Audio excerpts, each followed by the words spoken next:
shout out to Vince on the beat, by the way. Say my life is a dream. Tukona ganji tuliota. Na success is a thing. Back then tulisota. Kwa shingo ni mablain. Na kwenye mkono ni mambota. Tukikutana kwa malobi. I said tunagoda. Tuko cruising nani. Cruising nani. For real, man, you already know, man. Cruising nani. Tuko cruising nani. Cruising nani. Tuko cruising nani. Man, for real. Nendesha crown toka 110. Nilidapo maganji za manager. Madem hawanioni kaonger. Wakaniona wanadai yani ler. Tuana pesa unajicompose. Wanajua nimefika jumarashi ni ya Tom Ford. Still gangster wrong rende na iko on toes. Niko mavitu flani white toka Augusto. Kwa majimi ni G, kwa beach mi ni daddy. Dem yangu kienyeji nilimgeuza body. Na hii dream misi wake up. Nalipa msupa ndia si white or makeup. Adi mokoro waga stubborn. Ati apandi nduthi ati yeni mama skazo. Tuko cruising na mkuze. Mrenga piamu na ya zamani bado siuzi. Say my life is a dream. Tukona ganji tuliota. Na success is a thing. Back then tulisota. Kwa shingo ni mablain. Na kwenye mkono ni mambota. Tukikutana kwa malobi. I said tunagoda. Tuko cruising nani. Cruising nani. Tuko cruising nani. Cruising nani. Tuko cruising nani. Gang cruising nani. Tuko cruising nani. Cruising nani. Sasa tunakula ni mi na my amigos. Na Karinyamus Casamidos. Wacha wasemeni na maringo. Uliza Jerry nilishi maringo. Shine kama meno za wizo. 5-8 ukileta zako zile za hizo. Skaumane na watoto wangu sio wa simple. Nitaonane. Elbow iko nje ya window na maubane. Side stories zetu kwa my USB. Men my G's ni my USD. Jana nijibanda usiku ni Kempiski. Na usikamta yetu I say ni kuriski. Bata ni white kama njumu zangu. Wakiuliza siri gani mina Mungu wangu. Cruising kwa mashini tuko sini gani. Oh, by the way, fuck sirikali. Say my life is a dream. Tuko na ganji tuliota. Na success is a thing. Back then tulisota. Kwa shingo ni mablain. Na kwenye mkono ni mambota. Tukikutana kwa malobi. I said tunagoda. Tuko cruising nani. Cruising nani. Tuko cruising nani. Cruising nani. Tuko cruising nani. Cruising nani. Tuko cruising nani. Cruising nani.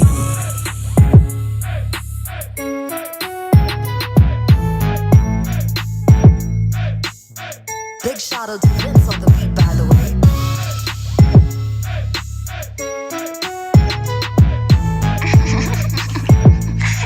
Kaka Empire is the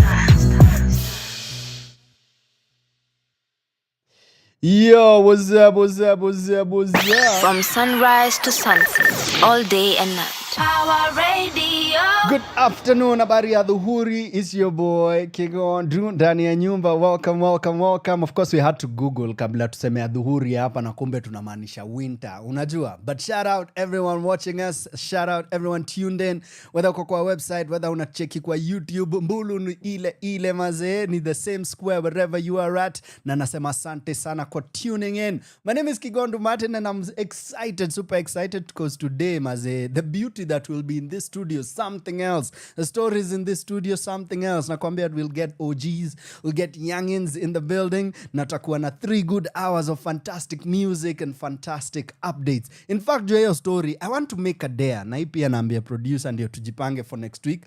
Nina feel, how about tufanye next show ni ngoma za madem peke yake. Like any song I'm playing for the next episode, for the next... Ndio, tuseme hivyo, tuseme ngwe.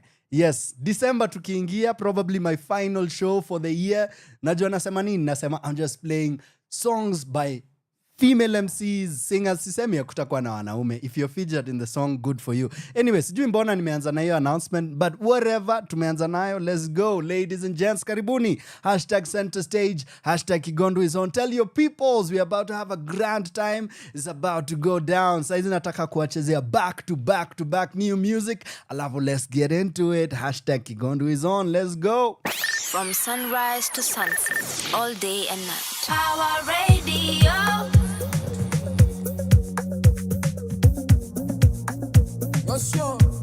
No. This is brand new Josh Extra, featuring the only MC with the With the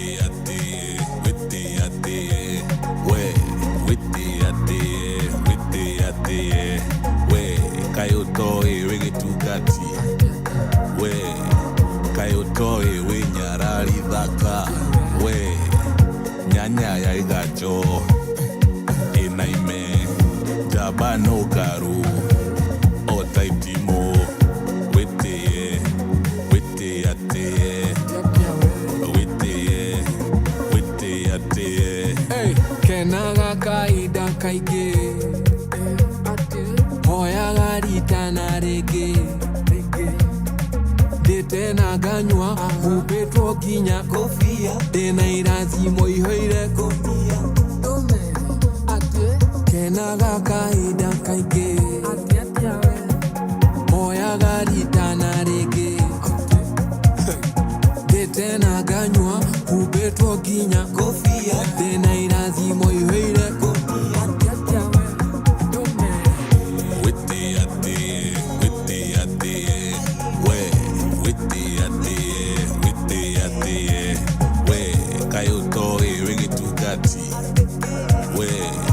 Kayotoi we nyarari dhaka we nyanya ya igacho inaime jabano karu otaitimo wete ate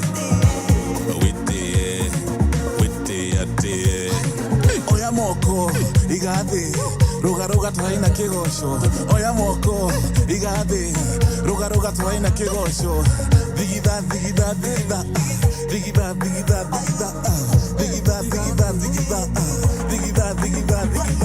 aduanyo badhayo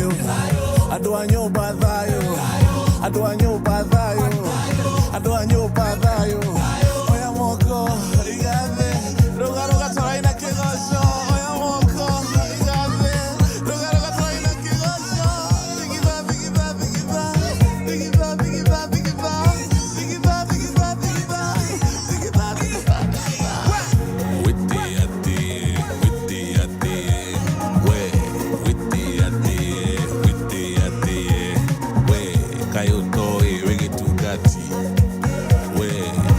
Kayotoi we nyarari dhaka we nyanya ya igacho inaime jabano karu otaitimo wete ate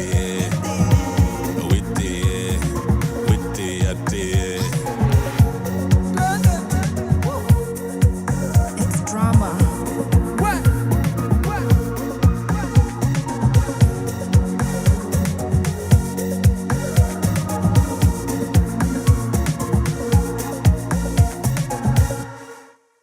From sunrise to sunset, all day and night. Power Radio.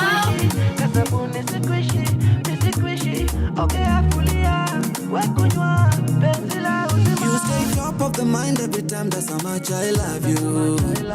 I know feelings run deep, if I drown it's because I want to. They might say that you're crazy, but crazy is what I'm drawn to. Kila mtu na kwake, wachana na mambo ya watu. Baby, you can use me, just have a lose me. Baby, you can use me, just don't abuse me. Baby, you can use me, just don't confuse me. Baby, you can use me. Baby, you can use me. Kasabuni sikwishi, okay, afulia, wekunywa, penzi la uzima. Kasabuni sikwishi, kasabuni misikwishi ogea fulia wekunywa penzi la uzima anapenda kupinda mgongo when we speak deep conversation every word from your mouth sound amazing I don't look at the time, I stay patient I fall deep in your eyes, don't insist I can feel your body calling me ring, I pick up, baby, talk to me ding, time's up, give it all to me I wanna see you, get down, feeling up and down when you know wine, like you know, lekezanga Mina kuparusa Baby, you can use me, just never lose me Baby, you can use me, just don't abuse me Baby, you can use me, just don't confuse me Baby, you can use me Baby, you can use me Kasabuni sikwishi ogea fulia wekunywa penzi la uzima Kasabuni sikwishi ogea fulia wekunywa penzi la uzima anapenda kupinda mgongo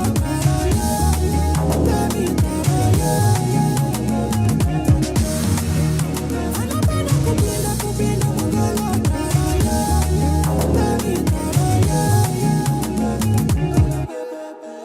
From sunrise to sunset, all day and night. Yeah, that is brand new Savara. Check this out, maze. Now that's how you do music, maze. Umse amekuwa back to back. This has been such a good year for him. So shout out Savara, shout out Sauti So. Najua mjashikana kudu an album in a minute or a song, but we thank you for what you're doing. The last time we had all of you together ilikuwa on some concert not too long ago, but also on music tuliwaona time ya maandamano. I think kuna kitu Sauti So lili drop. But anyway, shout out Savara, that's brand new music. I think ameanza kutuhintia there's a new EP or something coming soon, cause juzi tu alikuwa naimba juu ya Madiaba not too long ago, and here we are with this new one. The other time anapigwa massage. So shout out to the guy. Otherwise, karibuni sana. My name is Kigondu, as you all know, and we are here for Center Stage, plugging you on to the latest in cinema. And there's a lot going on. I've been to the movies not too long ago, actually 2 nights ago. Nilienda couch The Running Man. We'll talk about that in the next hour. The other week I watched something else. I'm always out there trying to plug you on the best and the latest. Na kuna zingine nitacheki niende za na nitaekarada as much as sitawaharibia movie ama sitawaharibia experience. Mimi nasema karibuni sana, because I'll plug you into that and so much more. At the theaters, there's so much going on. Last night, walikuwa naitwaje, the Small walipanda stage. I hope you caught it. If you did, let me know. Tonight, naenda definitely kucheki Musichana wa AI. You remember them from last time. Valentine Ziki, Gilbert Localia, they came through and spoke about what they'll be putting on tonight at the Brayban. So I'm hoping ushaji plug now, and I'll catch you at the theater this night. Tukiwa Brayban, mintengia huko around 6:30 hivi, and we get to catch them. Otherwise, there's so much going on because the comedy scene is active. Ulienda show ya Generali last time? Let me know if you did. If you didn't, pia ni form nitakwambia ni wapi utaenda, because the stand-up collective always have something going down, and other comics across Nairobi always have something cooking. Joyo story vile nimekuwa nikisema maybe naweza do next week, hata si maybe, tushaifanya official. Next week I'll be doing an all ladies playlist, so maybe I'll just bring the best in comedy as well. Maybe tunaweza bring in Duta Studio tuongeleshe juu ya comedy, tunaweza enda movies tuambie nani, pia tunaweza plug in fact wewe pia ndio nakushow ati nani Njerae when you're not sure out there, mazi, let me know. If you want us to have someone before the year is done, and for me it's probably just next week, let me know. Particularly a FMC, I'm a singer, I just want to celebrate the queens. Otherwise, ladies and gents, the next plug I'm coming back in, hopefully we'll have the guest. Tutakuwa na Maryolive and the team from Nairobi Orchestra. When in fun wa jazz, if you're not, I'll put you in the plug na nitakupanga na form na utakuwa unasema mato unani jazz. You're welcome. Let's go. From sunrise to sunset, all day and night. Power Radio.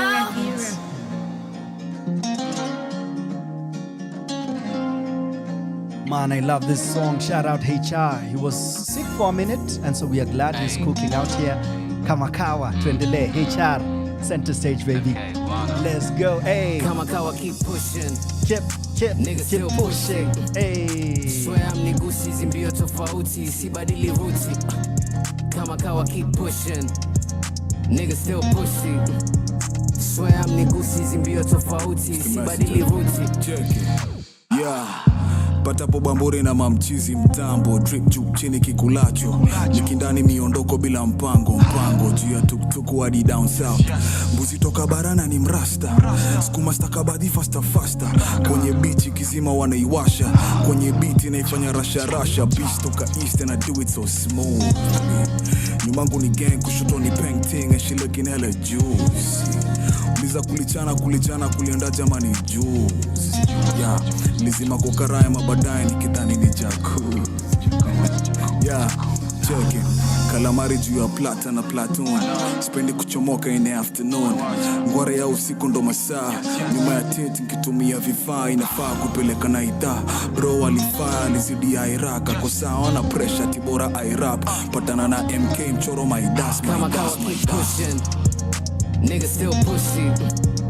Swear I'm nigusi zimbio tofauti, sibadili ruti. Kama kawa keep pushing, niggas still pushing.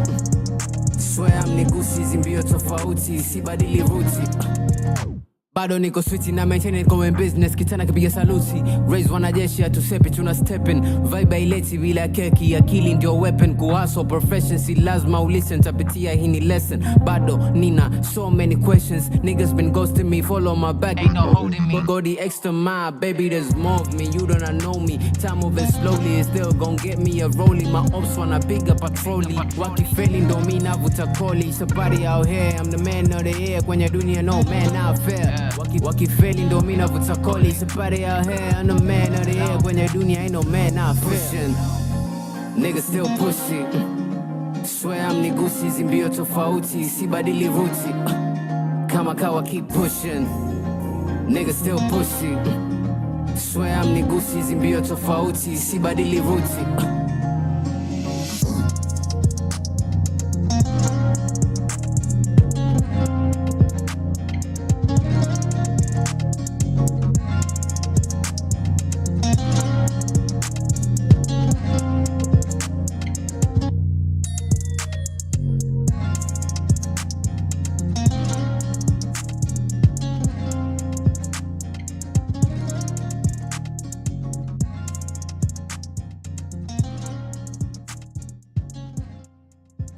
From sunrise to sunset, all day and night. Power Radio.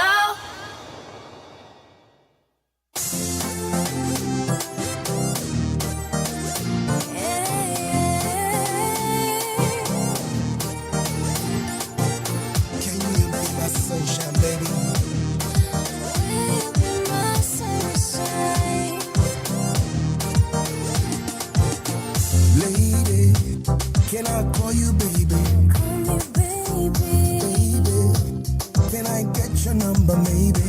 maybe. Nataka tu juane, nataka tu onane, nataka tu elewane, nataka tu pendane.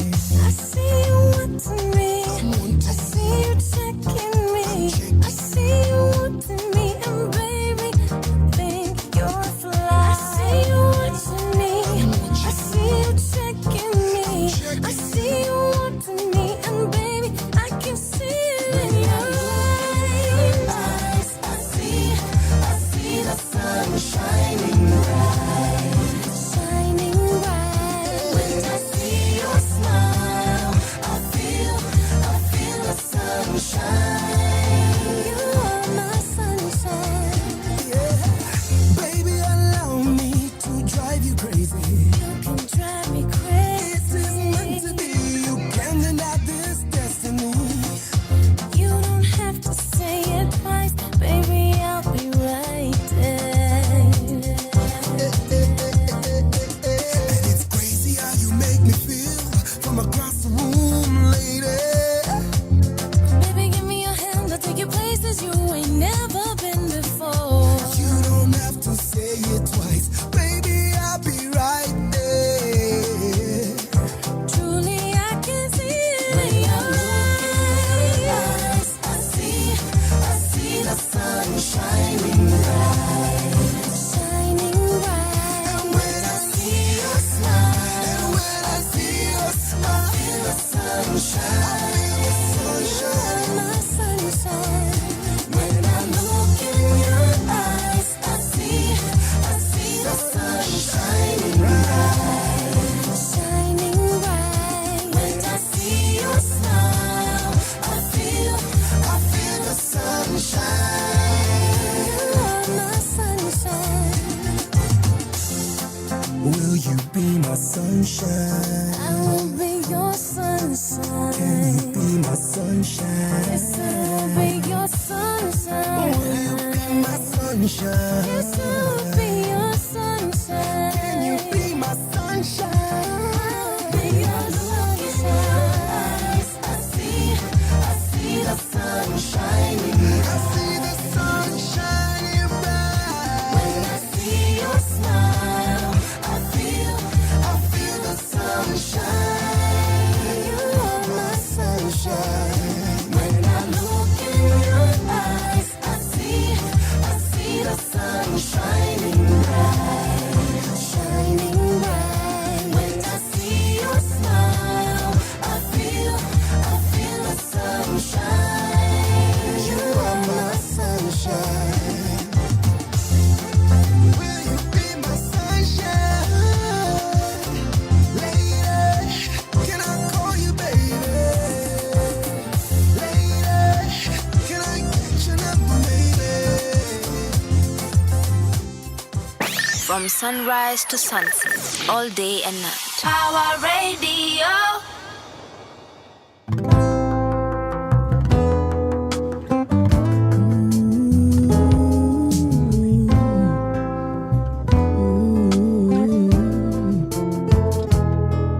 Nimependwa nikapendeka, wanasema nimerogwa, sina noma. Ananifaa mimi, ananipea mahaba kwa wingi, hanipimi, ananipea yote, kashaamua kunipenda msimu yote, yeah. Naamini ashapata ubavu wake, na ni mimi hapa ndugu. Tamu sana mapenzi, tamu sana, tamu sana mapenzi, tamu sana mapenzi, tamu sana, ni tamu sana, ni tamu sana, ni tamu. Ninamjua, ananijua, ananielewa zaidi, ananijua, na nikinuna ananituliza, ananibembeleza, roho inatulia, ananiamini, ninamwamini, hatuna siri, twaenda na shilingi kwa ya pili, na sio siri kupendwa raha kwanza na wewe, kupendwa tamu sana, ni tamu sana, ni tamu sana, ni tamu sana, ni tamu sana, ni tamu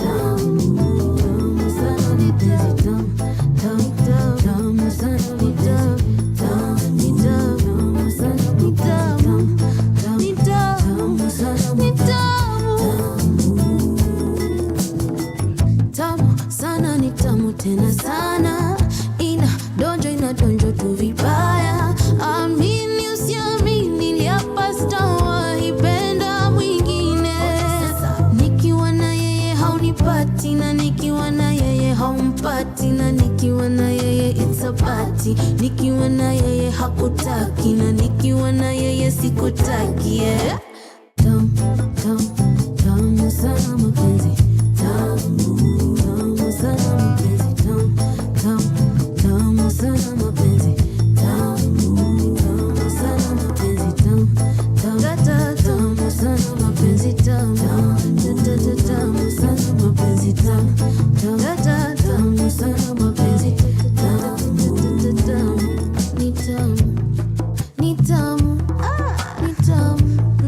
ni tamu tena sana, ni tamu tena sana. From sunrise to sunset, all day and night. Power Radio.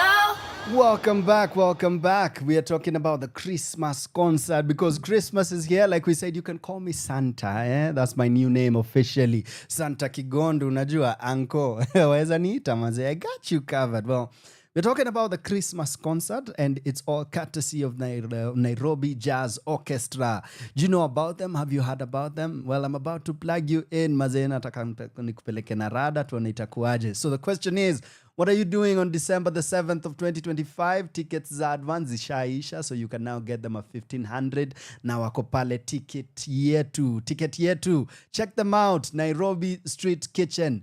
The concert starts at 2 p.m., gates open at 1 p.m. And if it's at the Nairobi Street Kitchen, you bet there will be food and a good time. That is most definitely assured. We are going to have two human beings who are phenomenal and right behind the project, both front-facing and even at the back as they are planning and everything else. Wako hapa tu nje saizi. I want to play you two songs and we get into that. The first song, I'm throwing it back to you guys. Watu wamemada Campo 2003. Itakuwa.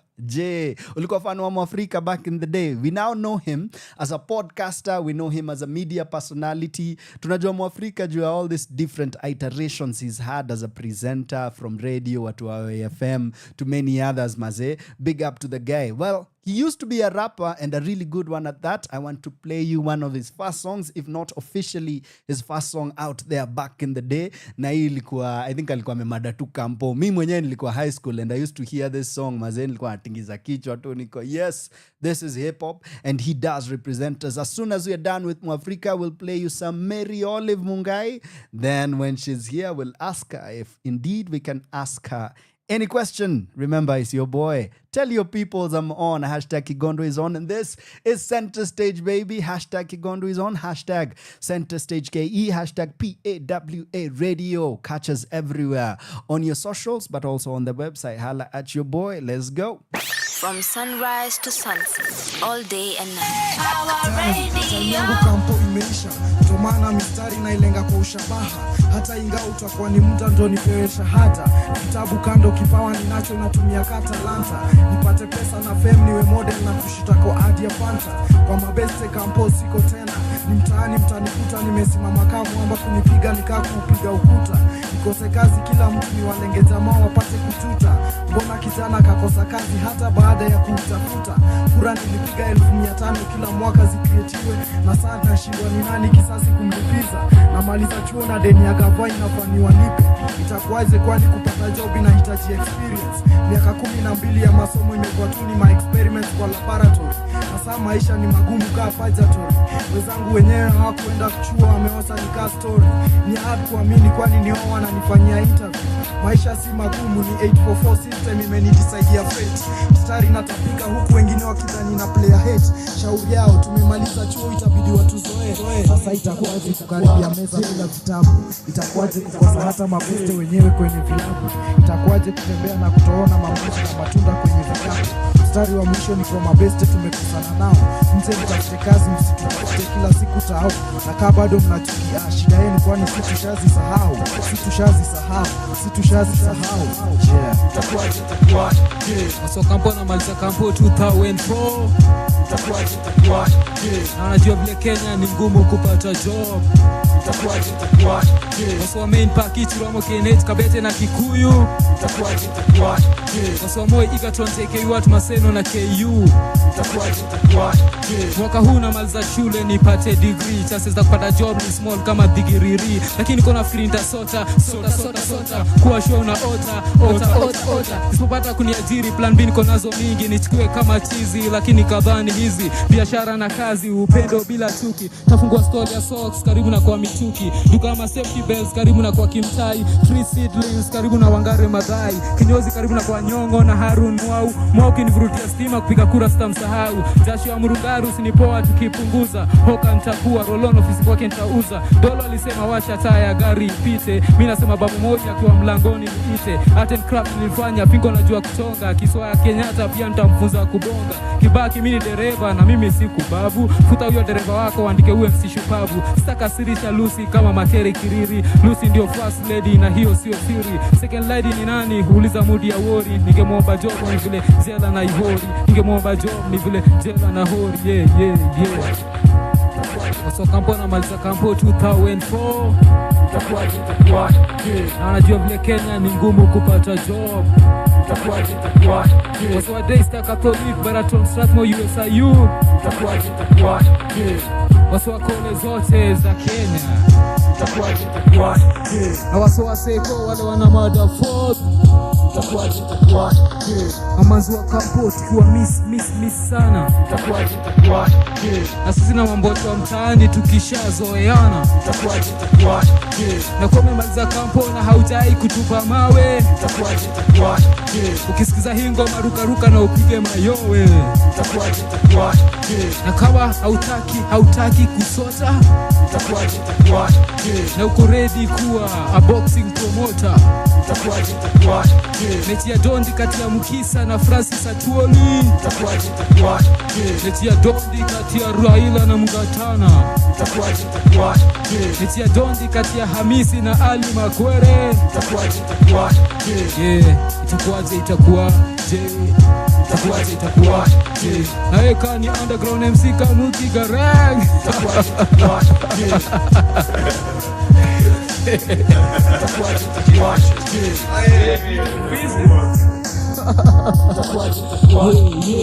Na kwa unajaribu kufanya wa Afrika wadishi. Inabidi tubaki tumewakilishia DJ Fisher. Na kwa best yetu Jito Rotaract.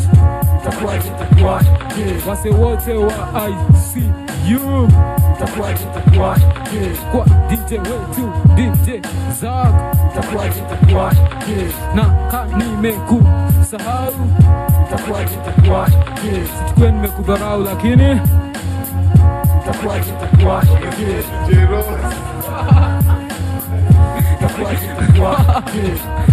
na kwa best yetu J-Rose uko US.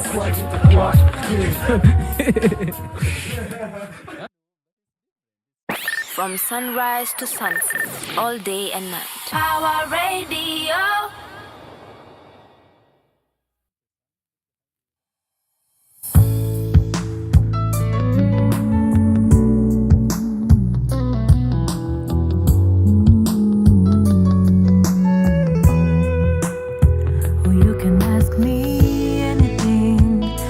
Into my world and see everything ain't what it seems when you're looking in and not out. Or you can ask me anything, all the good and color days when everything was falling through and I just glowed from cheek to cheek.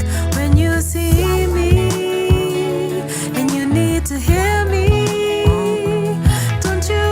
hesitate to ask when you need me and you can't feel me. I will open up to you. All you have to do is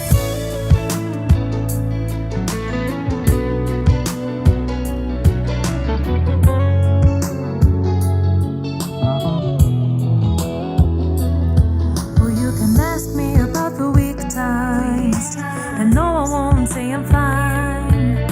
They pull you down, you're drowning now into doubts of hate and sleep. Oh, ask me about the days I overcame them and saw my face.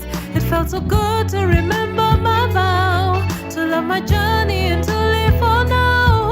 When you see me and you need to hear me, don't you hesitate to ask when you need me and you can't feel me. I will open up to you. All you have to do is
all day and night. Power Radio.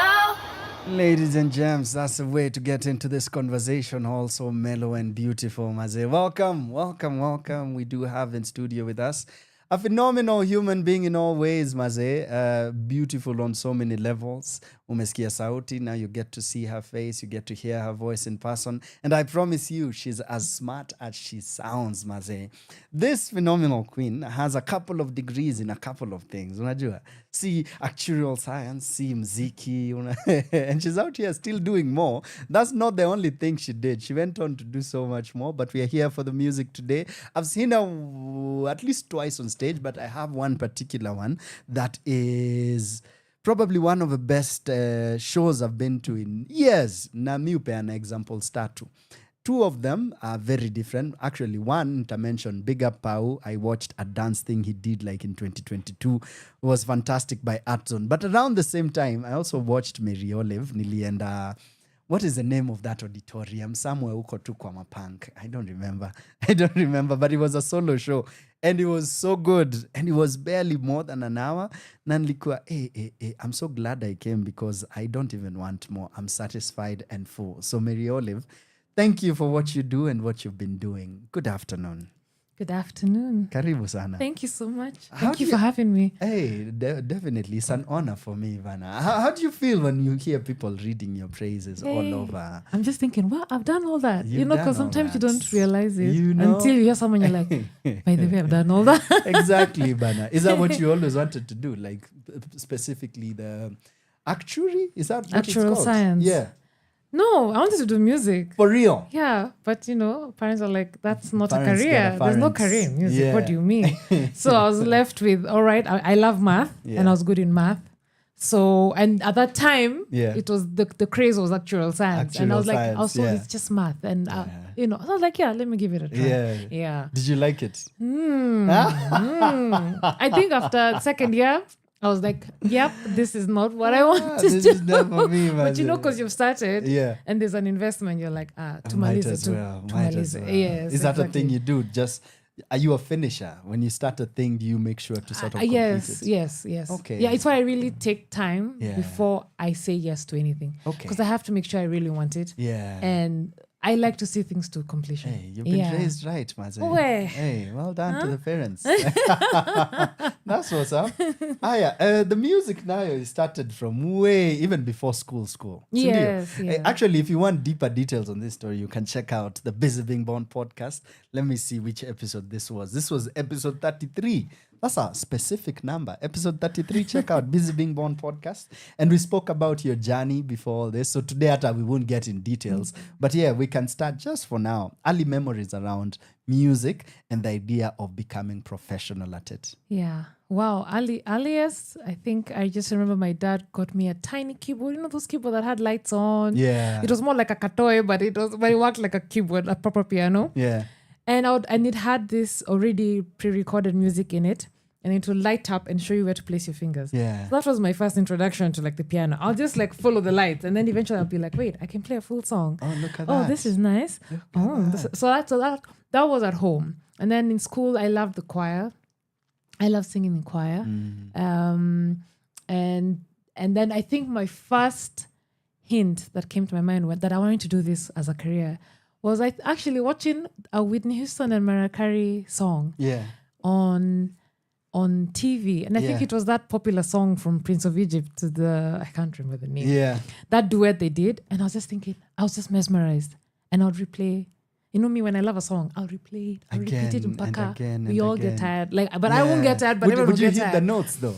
At that time I could. did? Yeah, I was not trained or anything, but I always knew I could sing high. Hey, impressive from day one, Maze.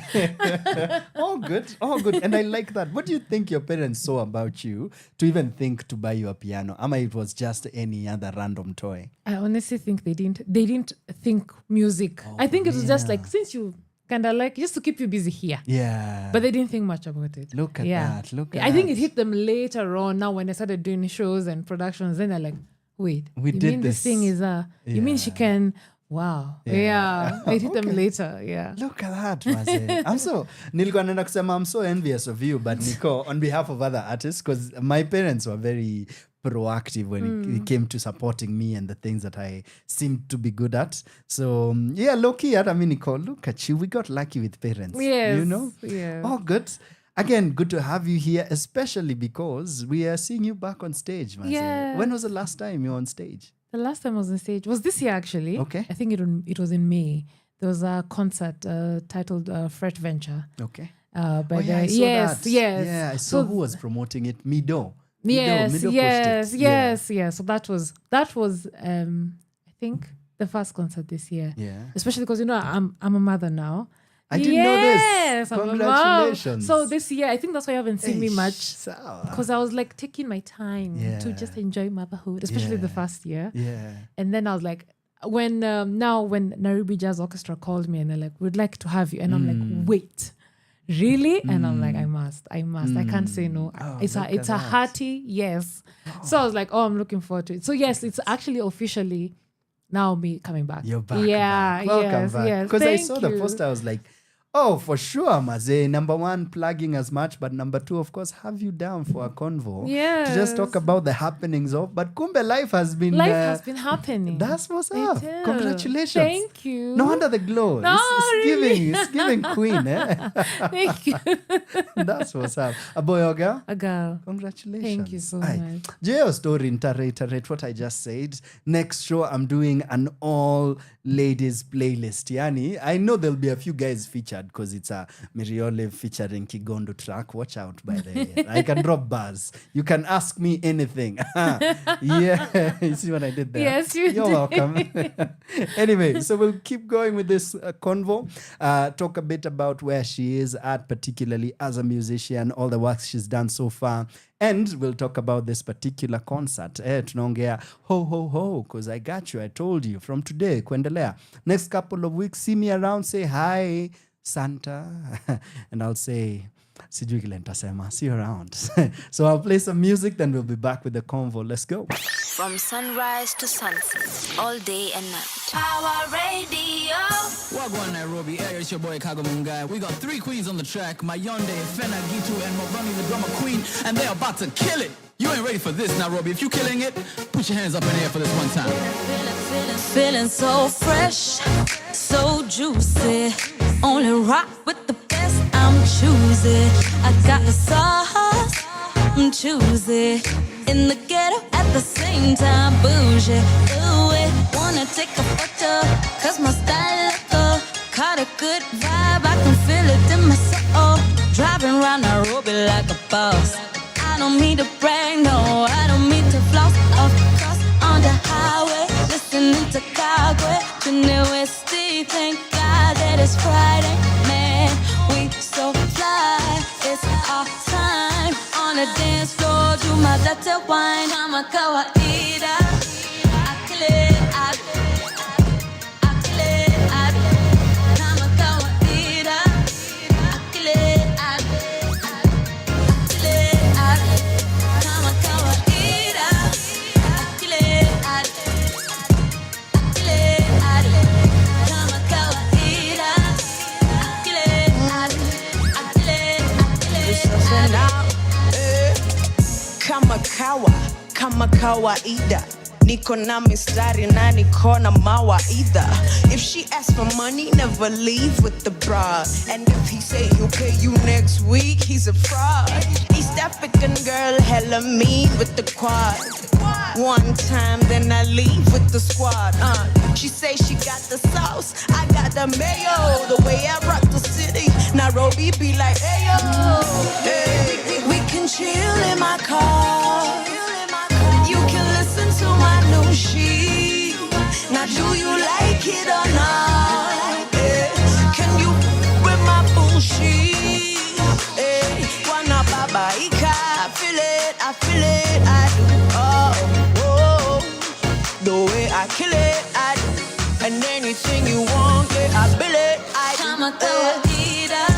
I kill it, I do. Oh, I kill it, I do. I'm a kawaida. I kill it, I do. 911, we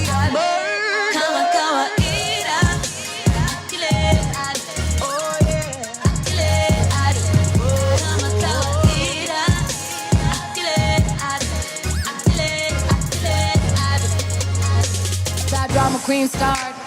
Favorite part. Right around Nairobi, sitting pretty on the tracks. I'm thinking my new flag is greater than you can.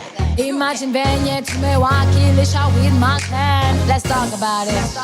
I've been about it, dream about it. Work so hard I became about it. Work so hard they became about me. Ask about me, ask about me. What's surrounding? All the squad is who's around me. All the sauce is who's around me. Real, live for the thrill. Lucky Luciano, baby, live for the kill. Deal. In something important, for something important. Kuha so Nick constant like Ida. I kill it, I do. I kill it, I do. Kamakawa Ida. I kill it, I do. I kill it, I do. Kamakawa Ida. I kill it, I do. I kill it, I do. Kamakawa Ida. I kill it, I do. I kill it.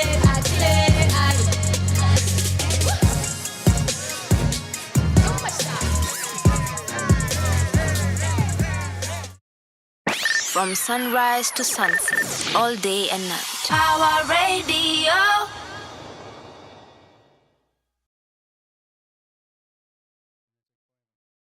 Kawaida kama kawaida kama kawaida kuwapiga wembe tu kama kawaida kama kawaida kama kawaida wembe tu kama kawaida kama kawaida kama kawaida kuwapiga wembe tu kama kawaida kama kawaida kama kawaida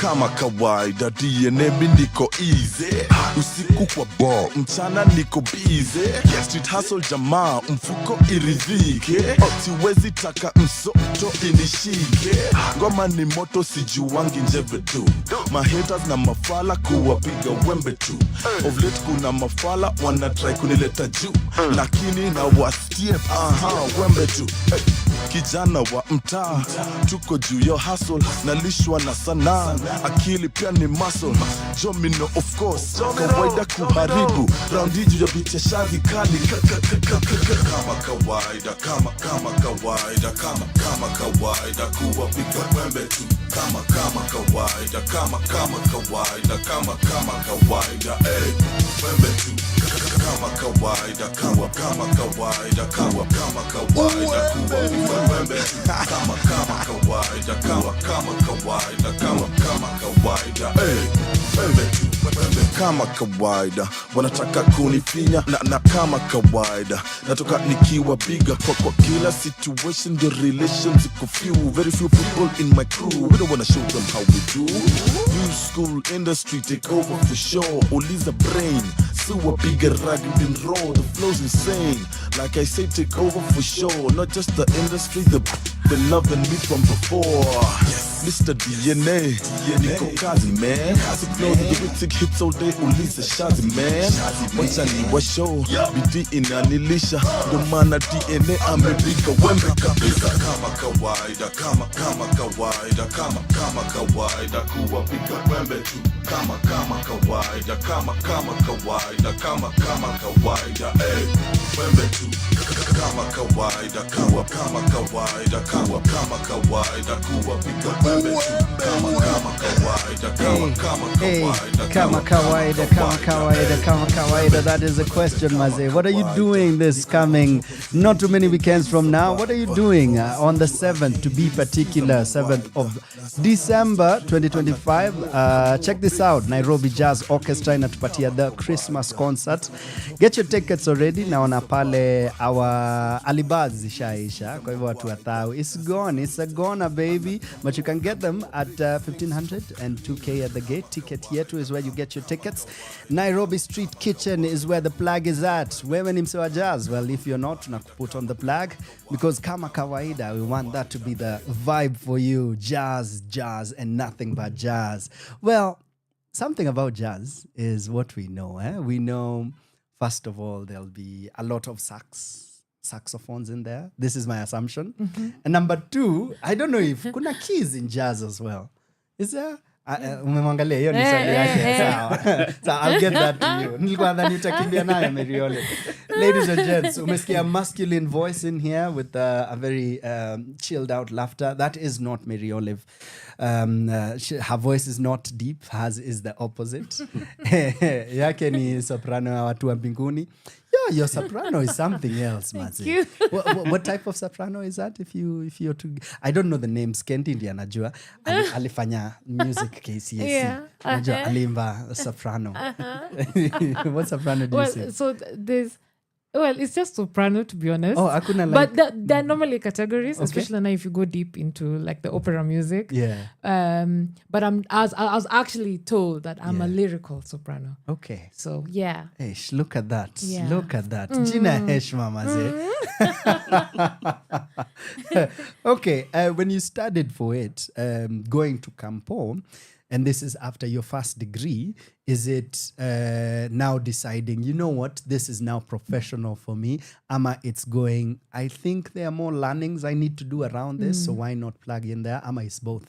No, it's actually both, because now I was like, no, for sure. Actually, to be honest, I was just thinking, I don't want to be a quack. Like I want people to say Maryolive when they know, I'm a soma. She can do it practically, and the theoretic aspect I also know. Yeah. As in, I'm not a joke here. Yeah. So I wanted to also be able to understand music fully. I love it. Not just performing. Yeah. But I wanted to understand the depth of it. Okay. Like now, the jazz orchestras. How are they set up? What does it mean to perform with a jazz orchestra? Why is it separate to maybe the Philharmonic Orchestra, which is very, very separate, even instrument-wise.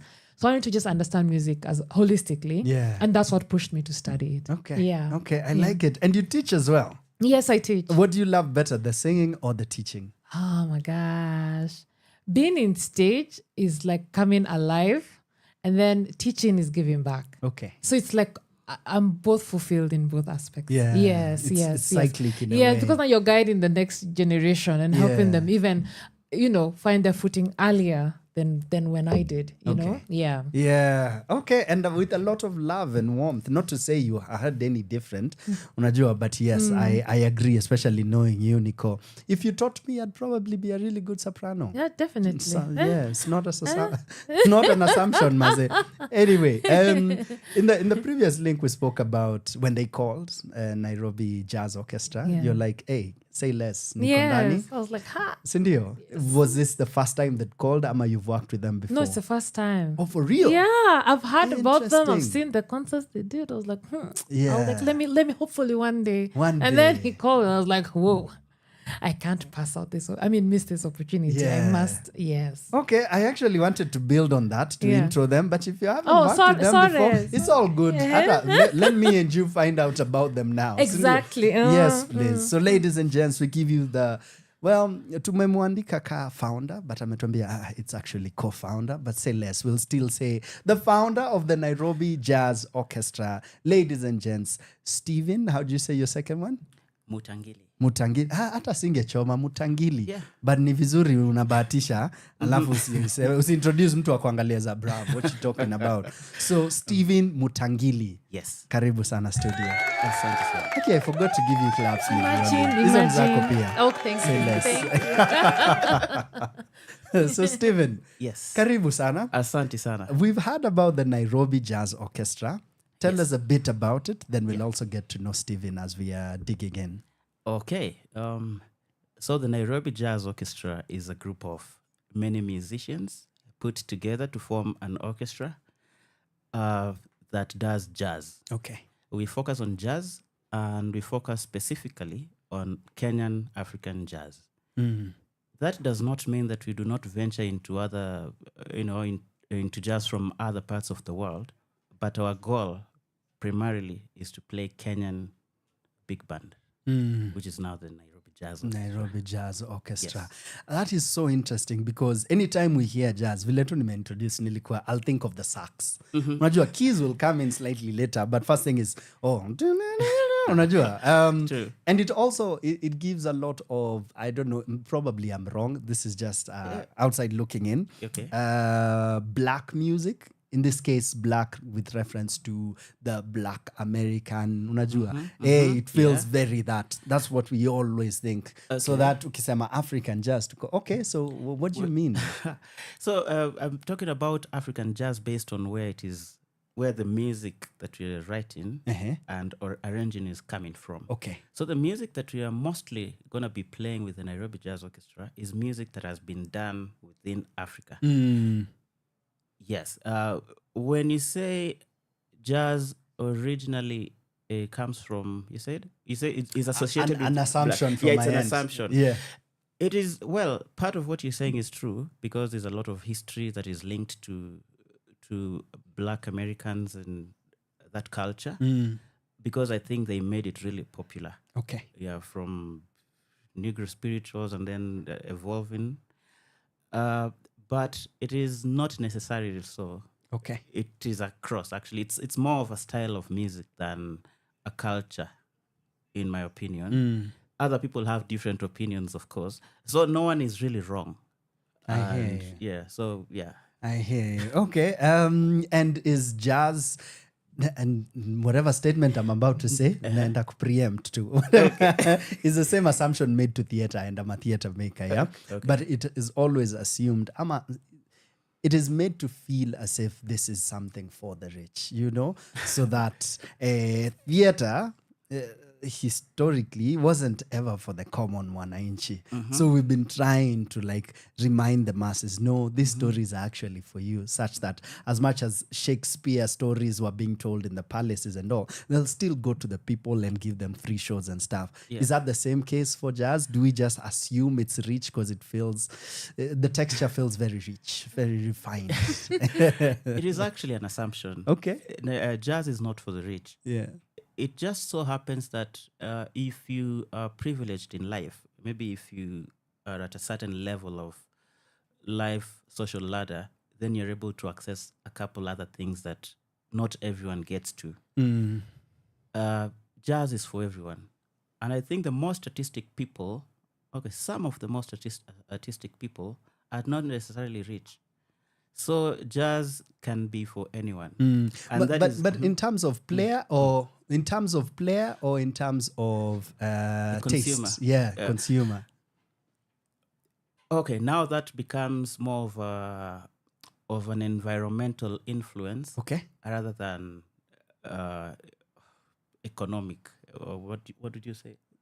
Something. It's not about how much money or wealth you have. Okay. It would have a lot to do with the environment that you're in. I hear you. Because what we are doing here in Kenya, for instance, what we are doing like the Nairobi Jazz Orchestra, we're playing songs that songs that are locally known, which we turned around a little bit to interesting. to So play- like renditions of. Yes, to bring a whole feel of jazz in it. Okay. Yeah. Okay, then that's relatable. Yeah. That's like anyone can. Sindio? Yeah. Anyone can. Who doesn't know Bwana ni Pepesa? Yeah. Exactly. Yes, yes.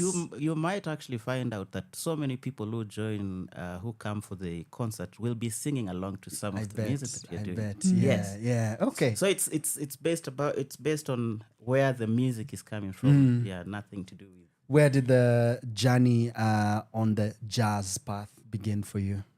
As a person? Yeah. How? I think it started. I got an idea of jazz from high school. Okay. There happened to be a group from America that visited my high school, and they were giving workshops around. And I think at that time I was in Form 2. The group is called the Smithsonian Jazz, and they came from United States. And then they did a small demo, and I was like, I really like what they're doing. And they gave all of us instruments, and they were like, okay, so these are the 4 notes that we're gonna give you to do. Just do those notes and try and come up with variations of those 4 notes, just those 4 notes. And that was the first time I ever played jazz. What instrument did you get? At that time, we had instruments at my high school, and at that time I was holding a euphonium. A euphonium is a big thing that looks like a tuba. If you've seen the police guys marching during those celebrations, National Day celebrations. that was the first instrument I tried at that time. Yes. That's a wind instrument. It is a wind instrument. Okay. Yes. Hey, look at you. Umeanza depend. Hizi shule zenu watu wanakuja because your experience is cool as well. This is the Kianda school? No. I went to Consolata. In my head, we didn't have music there. We didn't even have music there. In my head, you've been given Kianda vibes. Wow. Oh my gosh. Oh my gosh. Oh man. Okay, no. sawa. No, but Consolata pia ni neighbors. Yeah, exactly. Ni neighbors. Yes, we are neighbors. Yeah, yes, that makes sense. So I'm not too far But off. he went to a really good school. I had a good music program. Ndio nilikuwa nataka kwenda next. Sorry. He did Starch. Look at that. What school did you go to, Starch? Yes, I went to We finally have seen someone relatable out here, Maze. You know? Oh, look at that. Yeah. Hey, look at that. Unajua, the best thing about you guys is you don't lead with I went to Starehe, unlike Alliance guys. So thank you for your modesty, Maze. But it makes sense. It makes a lot of sense. Well, yeah. Look at that. Aya, wacha tushikilie hapo for this flag. We'll come back in and now speak particularly about this one. We'll speak a bit about what you've done before as the Nairobi Orchestra and why this one and why now. Nairobi Jazz Orchestra, my bad. Then we'll connect it with what Maryolive is doing and every other artist who's attached to you guys. Okay. Ladies and gents, so far so good. Mi niko hapa in studio with guys from Starch. I made it, Maze. Say less, bana. We have Maryolive with us. We have Steven. And we are about to have a grand, fantastic time because jazz itatu jazz. Hiyo ilikuwa tu right there for me. So I had to eat it up. See you in a bit, see you in a few, maybe 2 or 3 songs. Let's go. From sunrise to sunset, all day and night. Our radio.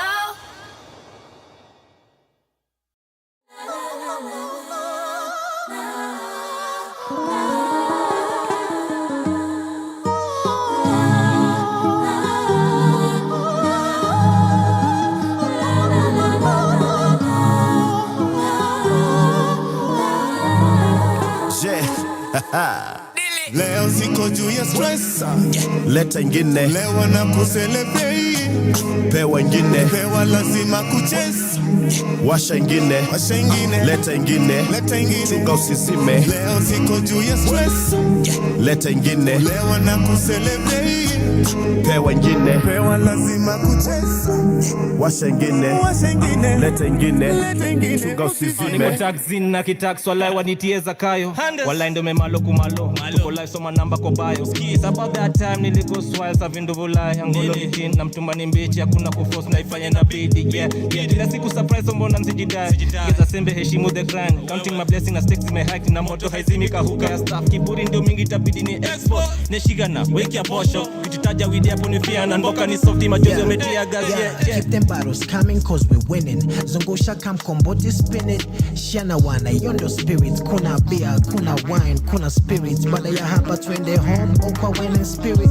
I don't know. Nike kucheki no usipopokea sikupigi tena. I won't call. Ukinicheki no usiponipata tenje iko busy. I'm on call. Niko na boys tuko tunavesha na peng nikali za moto. Washa ingine police at you. Kagari moshi tumeondoka.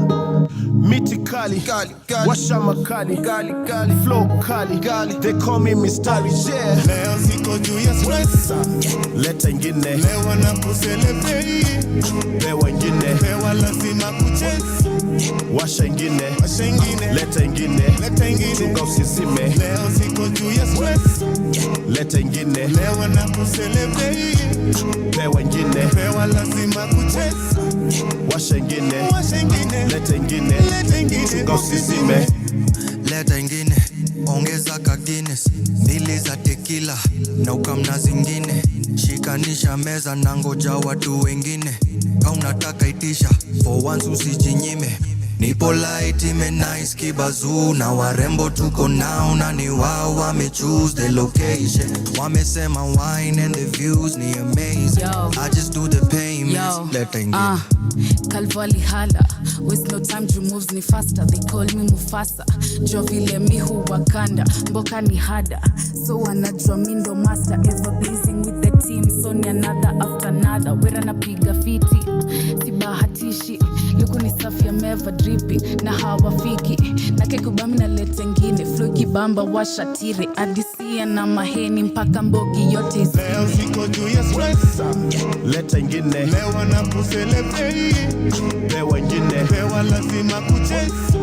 Washa ingine. Leta ingine. Chunga usizime. Leo siko juu ya stress. Leta ingine. Lewa na kucelebrate. Pewa ingine. Pewa lazima kuchase. Washa ingine. Leta ingine.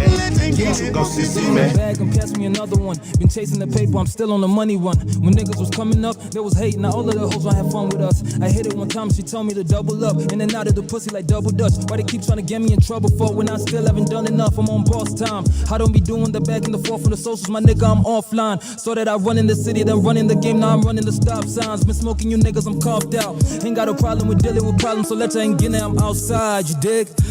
Mistari ziko kwa kichwa, mali na kwa matuni kwa majina. I don't remember these anonymous ninjas, mnajua nani, nasikia cricket. Itabidi watembeze jiga, scratches ndizo zinawaumiza. Accolades kadhaa na ushavimba, je ushinde curfew itakuwa mimba. Unadaisha clubs na umejialika, moment of silence hautulizika. Out of my kindness natuma big ups, aftermath tunawachia thriller. And of course chumvi ndo inaivisha, moshini signals ima hizo ringtone ni kwa pajikoni na the wizard. Leo siko juu ya stress. Leta ingine. Lewa na kucelebrate. Pewa ingine. Pewa lazima kuchase. Washa ingine. Leta ingine. Chunga usizime. Leo siko juu ya stress. Leta ingine. Lewa na kucelebrate. Pewa ingine. Pewa lazima kuchase. Washa ingine. Leta ingine. Chunga usizime.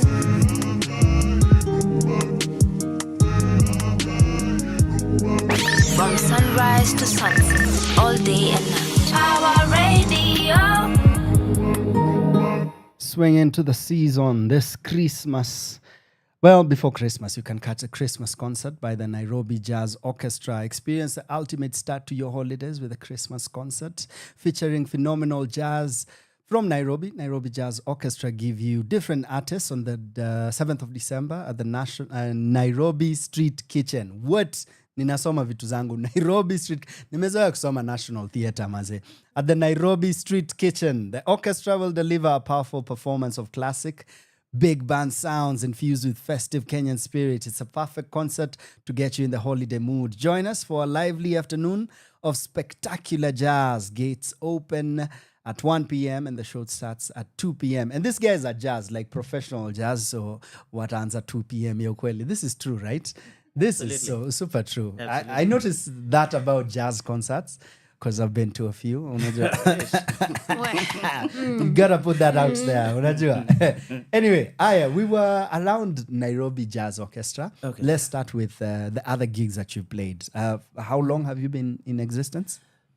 We have been in existence for the last, I would say, 1 year and a couple of months. Okay. Because we started, we constituted the group sometime in August last year, okay, 2004. Yeah. We did our first debut concert in May on 25th at the Nairobi Street Kitchen still.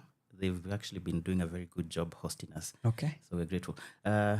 We've done that first concert. We did another second concert in August, and this is our third concert. Oh, that's what's up. Yes, and they are going very well. Yeah. I think our people like it. That's what's up. Yeah. Why Christmas season? Why the Christmas season?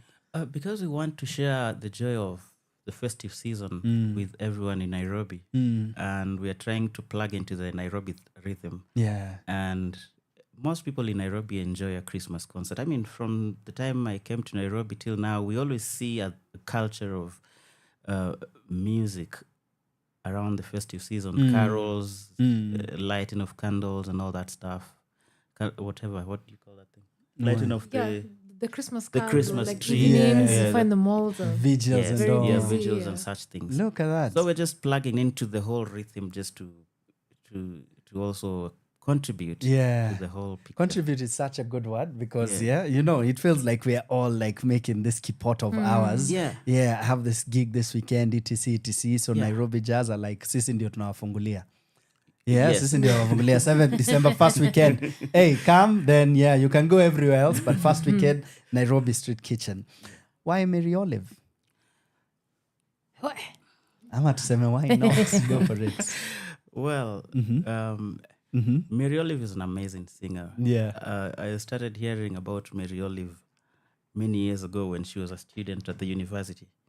And I think she does sing very well. I have attended, I think, 2 events where she was singing jazz. Yeah. And I thought, yeah, she knows how to swing this thing. And us as Nairobi Jazz Orchestra, we're always looking for new people to work with. Yeah. And then this time, it was Maryolive's turn. Yeah. And she stepped forward. And yes, and she did. Rehearsals so far? So far, so good. Yeah. We have been doing very well. Now we are ready. We're ready for the concert. Good. Everybody is...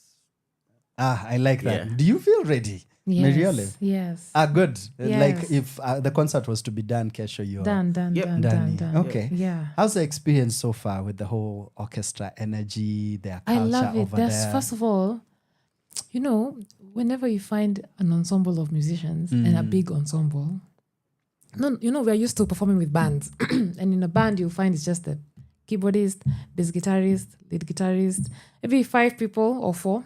But here you're finding, what's the exact number? But they didn't even count. But it's like the whole room is full. All corners are full with musicians. Yeah. And I remember when I walked in, and I was just thinking, I can't go around saying hi to everybody. Let me just say a big hi. And they all responded, hi, welcome. They're so warm. Yeah. And instantly all my nerves went. Like the first time I performed, the first time I had a rehearsal with them, all my nerves disappeared. Oh. When they just greeted me so warmly. And I'm like, oh my gosh, these guys are so lovely. Okay, nice. I was very comfortable singing all my songs the entire time. Yeah, like I love their energy. Good. Very positive energy. They love music and it exudes when you're there in that rehearsal. You just feel it. They're very passionate about it. And the music just comes alive when the performers even feel it even more. Yeah. Yeah. So it's such a vibrant experience Oh, performing with them. I love it. I love it. So is the arrangement done pre-getting there so that you now just come and blend with... Yes, they're such professionals. My goodness. These guys, like I remember when you're discussing the songs and when we finally decided on them, I think after I spoke to Mutangili, 3 days later, I'm being sent tracks. Okay, here, backing tracks. And I'm thinking, backing tracks of what? It's actually backing tracks. It's MIDI files of electronic, like the music was composed online, arranged online. Yeah. And it's a MIDI file of the full jazz orchestra, what they're going to play, how it's going to sound. And I'm like, what? Yeah. In 3 days, someone has done this. Okay, these guys are serious. So they're very professional. That's good. And also very friendly and warm. Yeah. No, you can tell from the unajua if he's the one of the top guys. Yes. If that's the vibe, then clearly it's a good time over there. Yes. Good. Is there any particular one? Because I understand you're doing both classic and contemporary Kenyan songs and jazzifying them there. Yeah. Are there like particular ones you're looking out for? Ama ukotu, it's a surprise for you guys. Yeah, I think the main thing, like especially because I'm a guest artist, I'd say to Kenyans, it's not what you're thinking. Because again, like what you're thinking, it's American jazz. It's we're going to hear some classics by and not as you're saying, not everybody listens to jazz. Yeah. But everybody listens to Kenyan music. We love Isa, Nameless, Amani, Sanaite, Tande. Now the Nairobi Jazz Orchestra arranges their music for jazz band. Okay. Imagine, just think of that. You're like, wait, you mean I can come and hear my favorite Kenyan song being played with the jazz band? And now with the jazz band, they're more instrumentalists. It's a bigger sound. It's going to be so electrifying. I bet. To hear your favorite Kenyan song. So I think people are thinking it's Western music. I'm like, nah. No, it's not. It's Kenyan. It's Kenyan music arranged for jazz band. And it's going to be really amazing. I love the idea of full sound. Unajua, yes. Like the I wanted to say the big band busyness of it. Yes, but the big band idea. I also love like Kenyan music. Yes. So this was me. This is normally what I do. Nachukua simu naanza kubuy ticket. Yeah. Unajua tumesema ni ticket yetu. Say less maze. That is always anytime I'm with a guest niko I'm in here. Already buying tickets. You never know tutasell out kabla ishe alafu kweli mimi tu nimewaplug. Exactly. Sounds like a good time. Yes, it is. Sounds like a good time. Is it? I bet it is, but it's good to ask. Yes. For the whole family? Yes, it is. Show for up the with whole your family. toys, Come with the wifey, kids. everyone. Everyone is welcome. That's everyone. Good. everyone is gonna have fun. Yeah. Right? Yes, absolutely. Yeah. Fun, Absolutely, fun. yes. Good. We have there will be a brunch that will be happening just before. Okay. So No wonder that we are means- opening at 1. Yes. Yes. You can get any sort of food that you like. And Nairobi Street Kitchen is very good with a whole variety of stuff. Yeah. Food from across the world. So, Yeah. if you come at 1, then you don't have In for a reason to good leave. time. I mean, yeah. Good. I love that. And Maryolive mentioned she's a guest artist. Are there other Mhm. guest artists? Yes, we have 2 others. They are singing. And it's going to be amazing. Yeah. Do we get to know who? Ama we come and show up and see? No, you actually get to. And we have that on our posters. We have Okay. a lady called Milia Sagi. Milia Sagi. Most people know her from the salsa scene because Okay. she sings a lot of salsa. Okay. And generally jazz. Yeah. We have worked with her now for the last 2 concerts already. And we've kept her because... she's good. She's really good. Yeah. And then we have one other person called Mako Andin. Okay. And he will be singing as well. Yeah. That's an interesting name. It's giving cultured, That's what's up. Good. So we have a male voice in there as well. Yeah, we have a male voice. I love that. I love that. Okay, ladies and gents, Maze, what are you waiting for? Clearly, these guys have it prepared all out for you, Maryolive. As you can tell, even from her music, away from jazz, you can tell she's phenomenal. Me pia, nimeiraba stamp, niko if Maryolive is in it, I bet you it's good. It's one of those names you see on a poster. Yeah, it's a good time, assured. And clearly, Nairobi Jazz Orchestra have been doing their thing, and we love that you're building this, not only scene, the jazz scene, but you're also consistent at it. One of the things I had this morning and I thought ilikuwa beautiful was consistency is the most obvious assurity of faith. If you believe in something, then just keep doing it. Najua, just keep at it. So thank you for keeping the faith. Please keep at it. Yeah, absolutely. Yes. Good. Christmas messages, because I'm Santa today, right before we close. Any Christmas message to the people out there? Send Najua, good vibes, good energy. Yes. Then you'll remind us where we are having the show, yeah? Okay. So Maryolive. Wow, Christmas. Wow, message. Yes. Wow. tafadhali. Well, I just hope everybody, I hope everybody has family and friends, surrounded by family and friends and love and food. That's what we love. Food, yeah. Lazima. And I hope that we remember that we need each other. People need people. It's why we're here. We love sharing with other people. We love singing for other people. What you're doing here we're sharing and connecting. So may we have a very connected festive season where we look out for each other. We celebrate each other. We support each other in everything that we do. Yeah. Thank you very much, Maryolive. You're most welcome. And Merry Christmas. And Merry Christmas. Tuko mapema, tuko no, lazima. like a month It's already from Christmas now, when you know? November started. So like even the malls are going I tell all you, out. they have the lights, everything. they No, have the it's lights Christmas. out. It's Christmas. Oh, good. How can we catch you on the socials? Where can we get your music? etc.? Yes. So you can find me on all social media platforms under Maryolive Music, and also on YouTube, Maryolive Music, and on all music streaming platforms as well. My artist name is Maryolive, so you can find all my music there as well. Yeah. Yes. Fantastic. Yes. Thank you. Thank you. And good to have you back. Yeah, it's good to be back. Welcome back. Thank you. Stephen? Yes. Remind us again where we are catching you guys for the Christmas concert. Yeah. So you are finding us at Nairobi Street Kitchen on the 7th of December this year. We will be doing a Christmas concert, and we look forward to having all of you there because we're going to be sharing the joy of music this festive season. And we welcome you all. And just before I finish, I think it's only fair if I give a shout out to my co-founding director, Mr. Felix Rigg, and just thank him for the amazing work that we get to do together. Yeah, so asanteni sana. We are looking forward to having all of you. And we are assuring you, you're going to have a good time. Good. Asante sana, Maze. I know where I'm going to be on the 7th. Definitely somewhere in the space that you'll be in. Because we'll be there. Nairobi Street Kitchen. Nairobi Street Kitchen. Tickets, Ticket Yetu? Ticketyetu.com. Advance tickets at 1,500 bob. And at the gate, 2,000 shillings. Fantastic. Yeah. Thank you very much. Any Christmas message for you? Yes.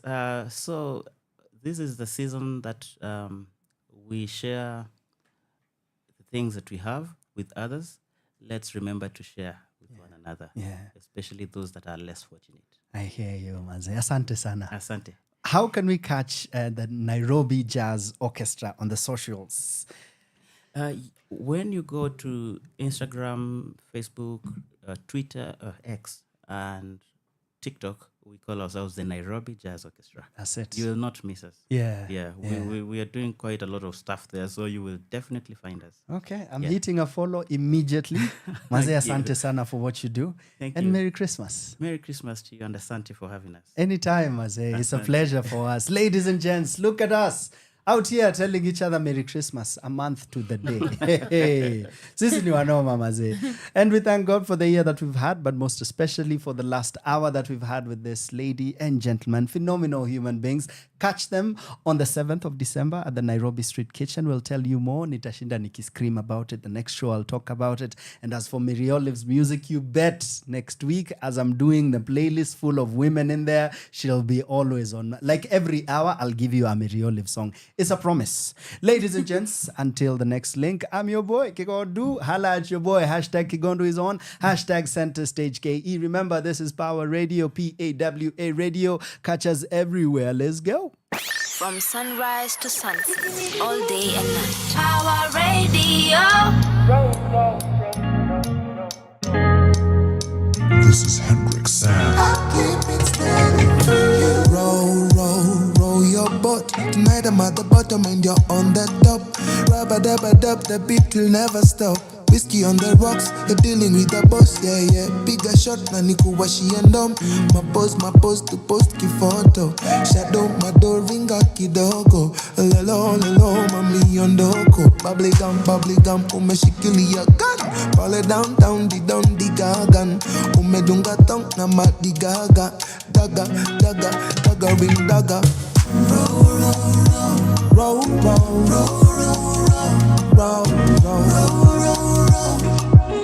I'm rocking steady with you.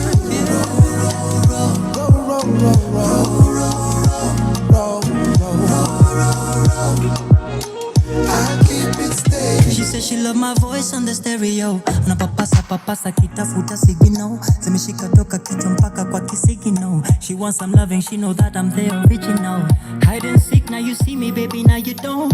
She stay me still a heart like a criminal. Make her feel like she never ever felt before. I rock her steady and she already know. Alright, tiki taka mina taka kupa kata. She know I'm the don dada. Aenda konita fata anapanda kama lada. Tumezima mpaka data kani time sando sasa tuna cause mami kasa yo.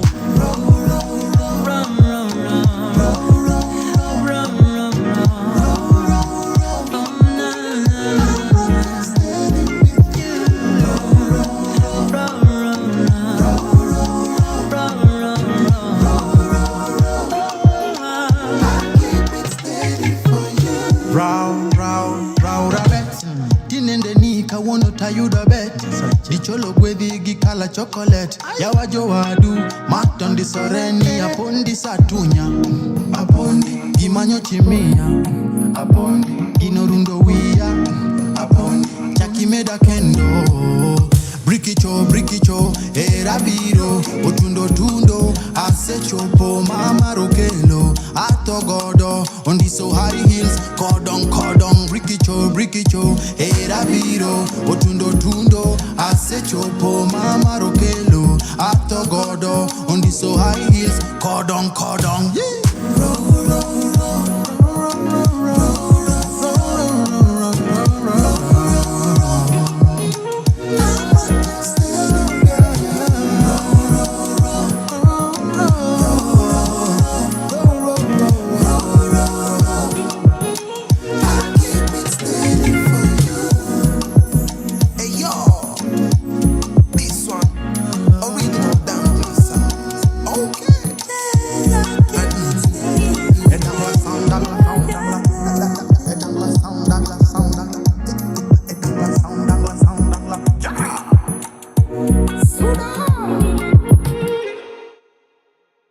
From sunrise to sunset, all day and night. Power Radio.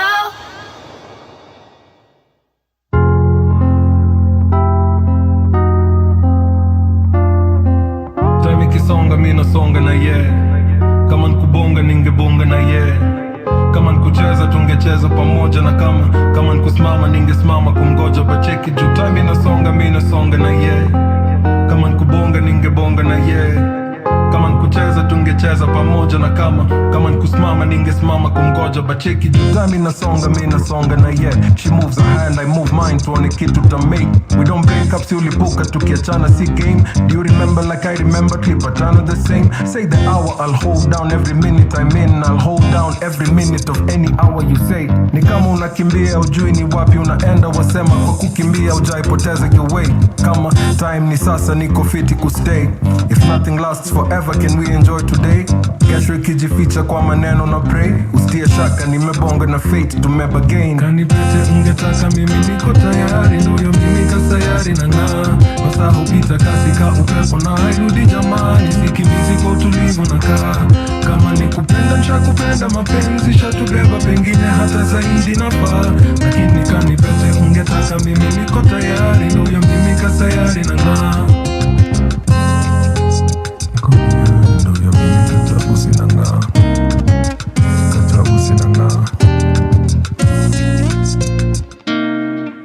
Fikiria sana, usifikirie sana. To paint memories the last vile unataka.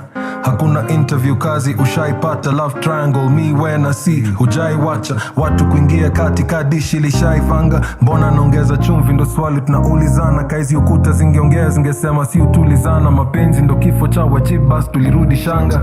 Taji na jina mfalme alipata maji na kina. Malkia huyu ndio bahari aliringa. Wenye wivu wasijinyonge watakosa kuwatch tu. Kizeeka pamoja bado fresh ka old school. You take my mind to new thoughts, new places, thinking of new bonds. Na fall back kidogo if that's too strong. Ju game hawezi cheza quick. Kwa ufupi kitu nataka kusema. Kanipete ungetaka mimi niko tayari. Ndoyo mimi kasayari na masaa hupita kasi ka upepo na hairudi jamani. Sikimizi kwa utulivu na kama ni kupenda nshakupenda mapenzi shatubeba pengine hata zaidi nafaa. Lakini kanipete ungetaka mimi niko tayari. Ndoyo mimi kasayari na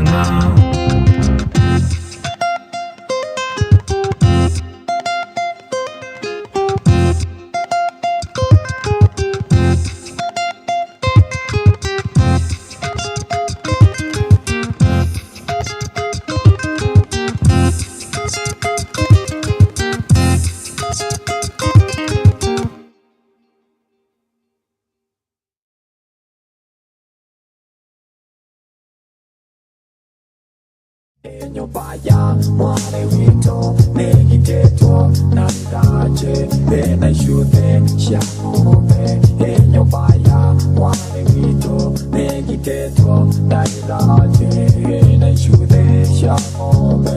Ore okaruma wakare, ore okaruma wakare.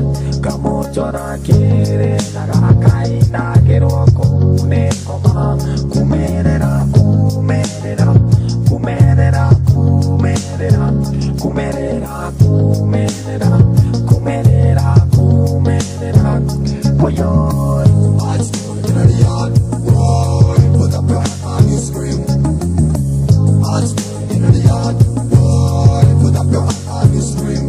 Ewe mola, ewe mola, ewe mola. Tafadhali nipe jawabu la swali langu. Mpenzi wangu anipa mawazo.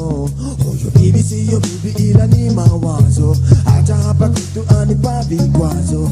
Ewe mola wangu nipe jawabu la swali langu kuhusu mpenzi wangu. Anipa mawazo, anitoa jasho kila siku kanitesa. Oh mami love, but you have to ignore. Somebody ever ready, come on just run with us. So me to top me shot and me take off me coat. Me tell her baby, baby I just can't stay home. Go to the dance, everybody got it wrong. The DJ pass the record, everybody start to sing. Ask for the yard, boy, put up your hand and you scream. Ask for the yard, boy, put up your hand and you scream. Ask for the yard, boy, put up your hand and you scream.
in the morning, in the evening, in the night time. Almost just hold me down. Very hard, boy. Put up your hand on the screen. Very hard, boy. Put up your hand on the screen. Very hard, boy. Put up your hand on the screen. Very hard, boy. Put up your hand on the screen. Very hard, they pay your one, that's very hard. Put up your hand on the screen. Every hard, put up your hand on the screen. They pay your one, that's very hard. Put up your hand on the screen. Very hard, boy. Put up your hand on the screen. Very hard, boy. Put up your hand on the screen. Very hard, boy. Put up your hand on the screen. Very hard, boy. Put up your hand on the screen. From sunrise to sunset, all day and night. Power Radio. Hey, we gotta take you back to the Kenyan classics, mazee, ladies and gents. That's the one and only Hardstone. Umse ukisikia story yake utakuwa anakuwa mention na a lot of guys. The guy who inspired the Namelesses of this world, the Namelesses who inspired the Okelomaxes of this world. Unajua, like, imekuwa ikiendelea to generation. So big up to the firstborns. So big up to the firstborns. Hardstone mazee, nakumbuka nikiwa mtoi in the 90s nikisikiza hii ngoma nikiwa za yeah man, this is dope. I don't know what this is, but this is dope, especially because the tune, the melody unaisikianga mtaani ikiimbwa na wamadhe na unajua na WhatsApp uko tu yo, then he turns it into like heavy hip hop. Good for him mazee. Shout out the OG.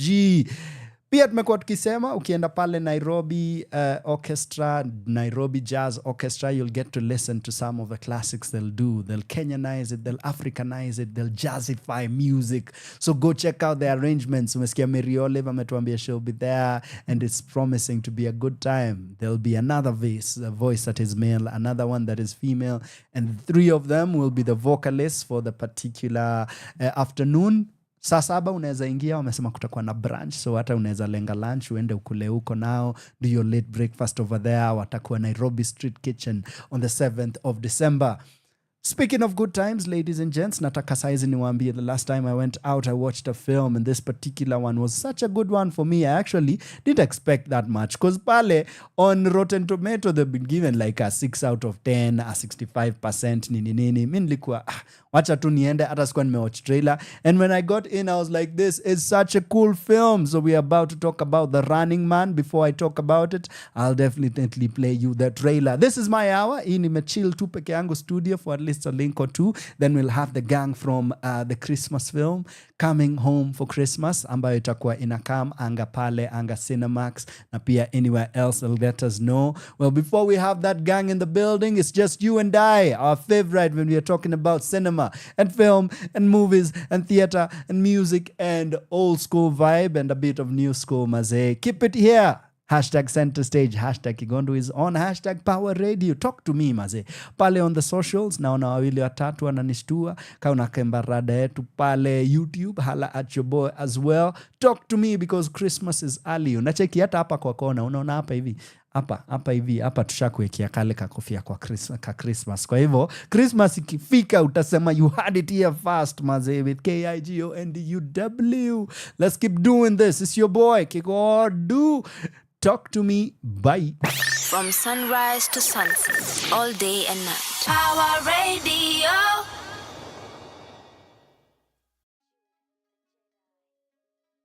From sunrise to sunset, all day and night. Power Radio. Ona mwari atenie thitie ngoro nere ni ko hu hocio soro nemukamenya atenie ndi goro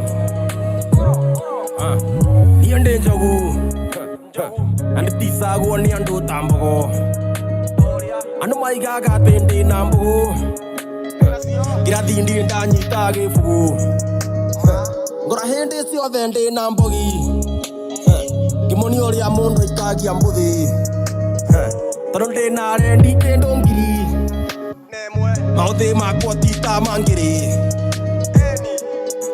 ni ndi ciare owa nĩ nyoko maitũ nĩ nyarari tũtihana andũ acio kayore tondũ nĩ ithuĩ thaka wa ũyũ bũrũri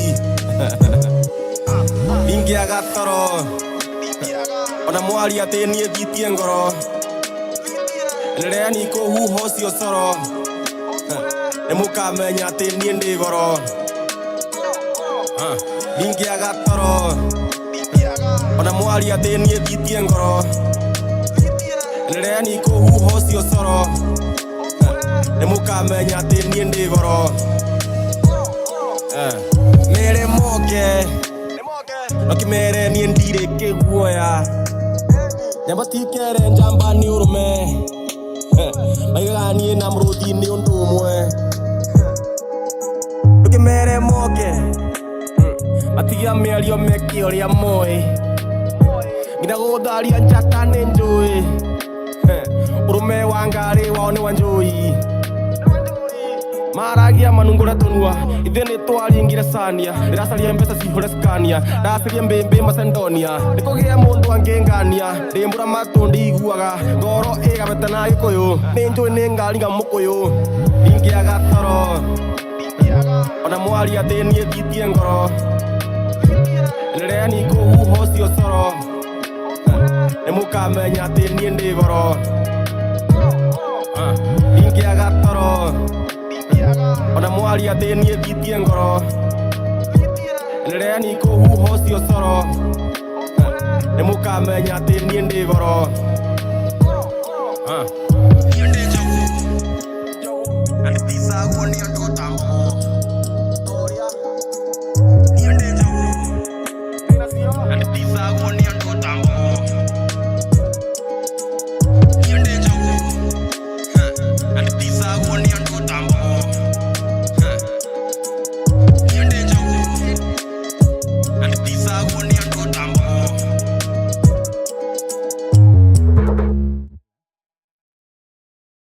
From sunrise to sunset, all day and night. Power Radio.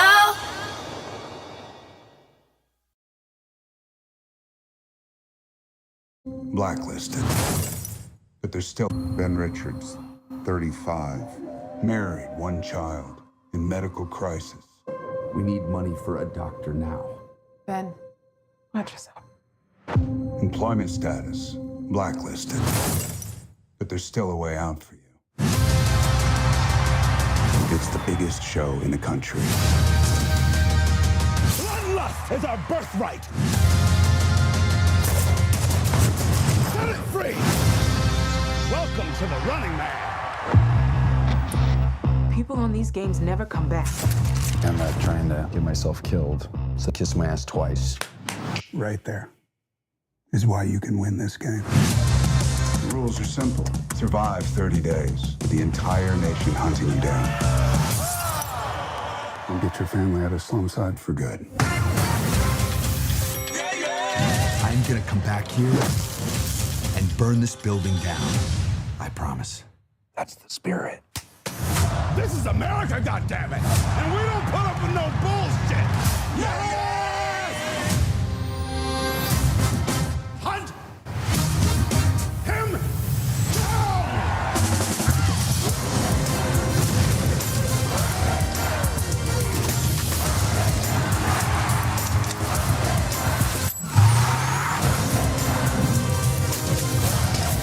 Stop filming me! Have you ever wondered if this game is rigged? Guess we'll find out.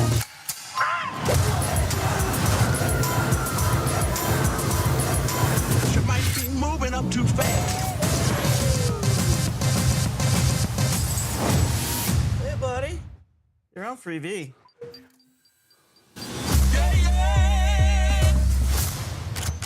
You better run! I got a grenade! Back at you.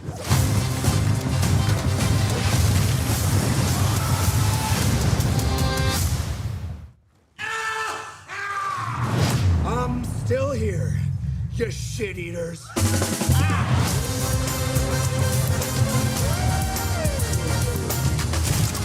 Hey, big boys! From sunrise to sunset, all day and night. Power Radio. Look at that, maze. What a trailer, bana. The Running Man, directed by the one and only Edgar Wright.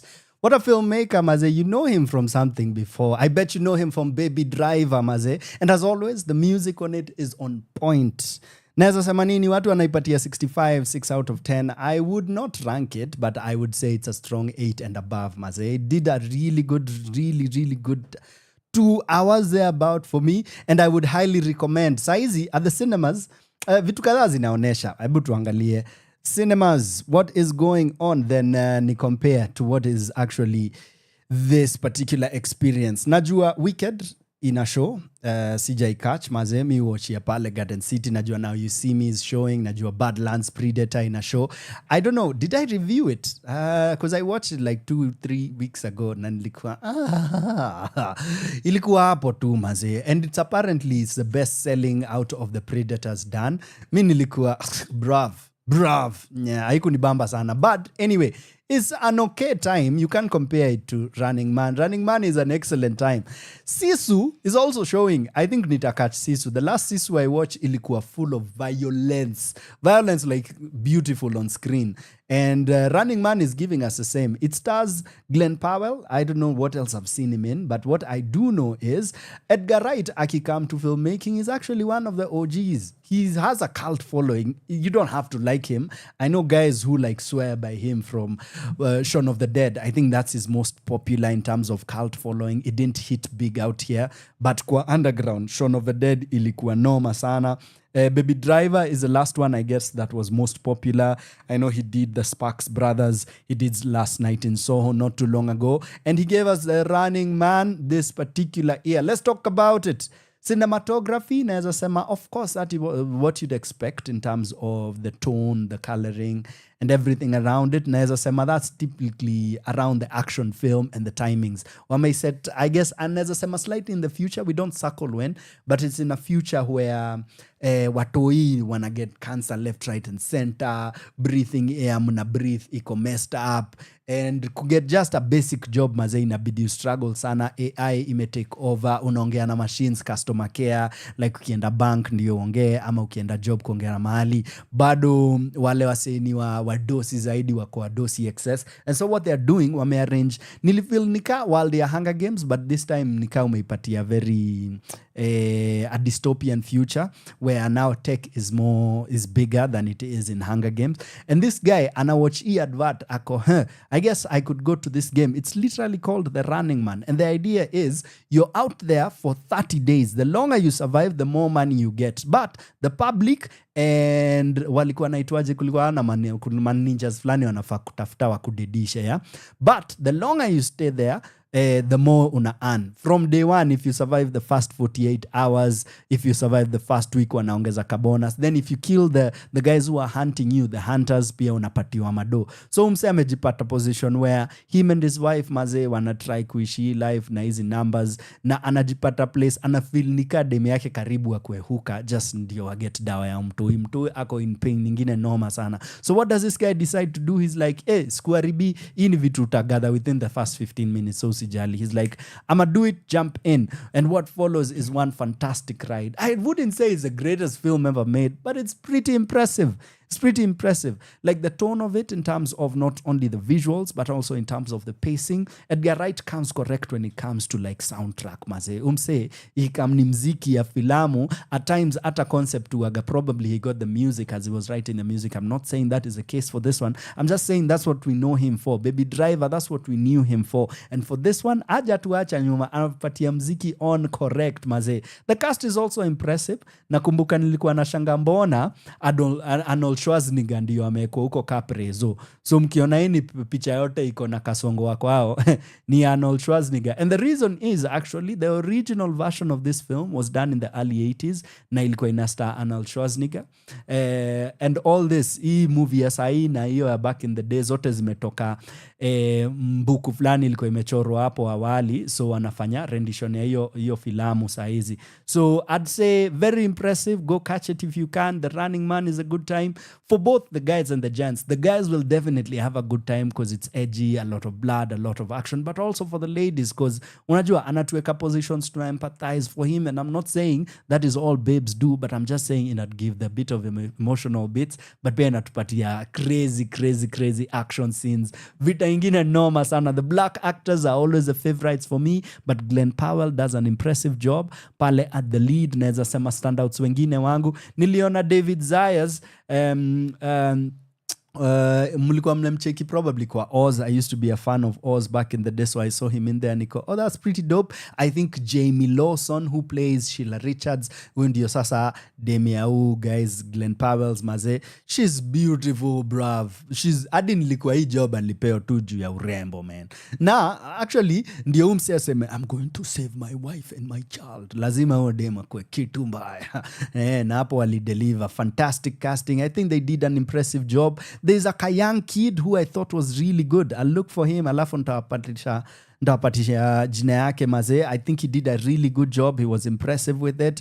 And the bigger brother of young kid as well in that particular film, naweza sema ilikuwa time fiti sana for me, na now encourage go catch it. Si domingi inaoneshwa at the Century Cinemax is all over. Mimi niliwatch wapi? Niliwatch Garden City. Unaweza icheki kwingine pia ukitaka. Guess what, a good time is sure. That's the Running Man. That's my review. Sitaikimbiza sana, sitaicritique sana. Nitasema it's fun, it's entertaining, it's a good time at the movies, so go check it, especially comparing it to everything else showing.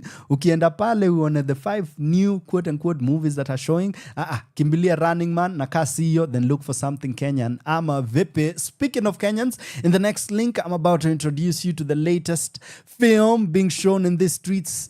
And it's been made by Kenyans, for the world, maze. And I'm going to put you on game because Christmas is here and you can call me Santa. And that's what I'm about to do right now. Plug you into Sam Psenjen and Makori and the ladies behind this particular film ambao wamekuwa kichonga for a while, so I can't wait to plug you on. So question is, where are you this Christmas? Are you home for Christmas? Check you out in the next link. #Kigondu is on. Let's go. From sunrise to sunset, all day and night. Power Radio. Yes, you know how we do. We take it back, way back. Shout out to the OGs. Ladies' choice, I'm a baby. Let's go. Big up. Hey, stand up where you at, Nairobi. Let's go.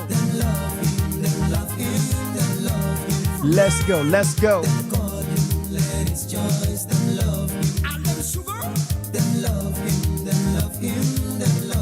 She's on the regal, I'm saying. Them call him, let his choice, them love him. Lord of mercy. They look so nice, they look nice on and on. Again. When they walk, it feels so good. I'm in love with them girls in the world. And when they smile, he's in the mood. She's only with purity. Cause they are the ladies who really want. One more time. Cause they are the ladies who really want. She's only took all away, now baby jump around town. Cause I really tell them, my baby give a love. And a baby come around town and give me little love. Regional King Kong gonna run things. All of them are pretty girls, give me some love. Cause I really tell them, baby jump around town. And this a reggae time and a baby come again. Give me little love and baby jump around. Cause I really tell them, my baby come around town. Original King Kong, give me some love. What them call me, what's in my name? K-I-N-G, original king. When I K-O-N-G, original Kong. All of them are dogs when I'm making the field. And at this a reggae time when I baby shake your bums. Cause I really tell them, baby come again. Them love him, them love him, them love him. Selassie. Them call him, ladies' choice, them love him. And them girls. Them love him, them love him, them love him. Them cool. Them call him, ladies' choice, them love him. Them a booty in the one. They look so nice, they look nice on and long. A little bit dance. When they walk, it feels so good. Reggae time. And when they smile,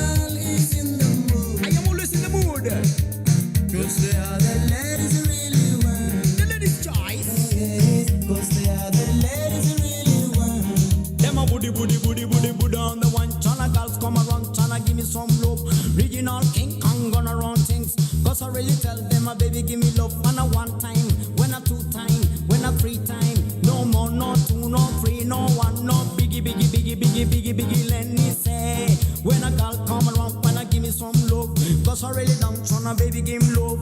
Cause I really tell them, mama come again. It's a dancing time, not dancing party. Cause I really show them, my baby give me party. This a reggae time, man, a baby shake your bumps. Cause I really tell them, original king gonna run to the one. Cause I really tell them, baby give me love. This original gonna make them feel.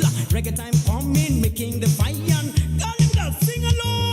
Them love him, them love him, them love him. Kenyan girls, them call him Ladies' Choice, them love him. Uganda girls, them love him, them love him, them love him. Tanzanian girls, them call him Ladies' Choice, them love him. Surrey Georgie, them love him, them love him, them love him. Upa Benton, them call him Ladies' Choice, them love him. Mighty King Kong, them love him, them love him, them love him. And them got sugar, them call him Ladies' Choice, them love him. She's on the real wine. Them love him, them love him, them love him. I'ma give them love. Them call him Ladies' Choice, them love him. Woman, them love him, them love him, them love him. For real. Them call him Ladies' Choice, them love him. From sunrise to sunset, all day and night. Power Radio. My people, from the Ghani and the wicked, from the Ghani and the wicked, from the Ghani and the wicked, from the Ghani and the wicked, from the Ghani and the wicked, from the Ghani and the wicked, from the Ghani and the wicked, from the Ghani and the wicked. Nindi weekend na kwa meza nina chupa. Sijategwa but leo mina dunda. Juu kuna beti imeiva kama tunda. Na kuna wenge mpesa imetumwa. Mtu wangu ukiweza basi pull up. Usitensta kujenga ka ukuta. Kuna kanza Guinness boss zinakuja. Na mayengs kama tenda ni ya Uber. Heels on, makeup straight, wig laid. From the Ghani and the wicked. Heels on, makeup straight, wig laid. From the Ghani and the wicked. From the Ghani and the wicked. From the Ghani and the wicked. From the Ghani and the wicked. From the Ghani and the wicked. From the Ghani and the wicked. From the Ghani and the wicked. From the Ghani and the wicked. From the Ghani and the wicked.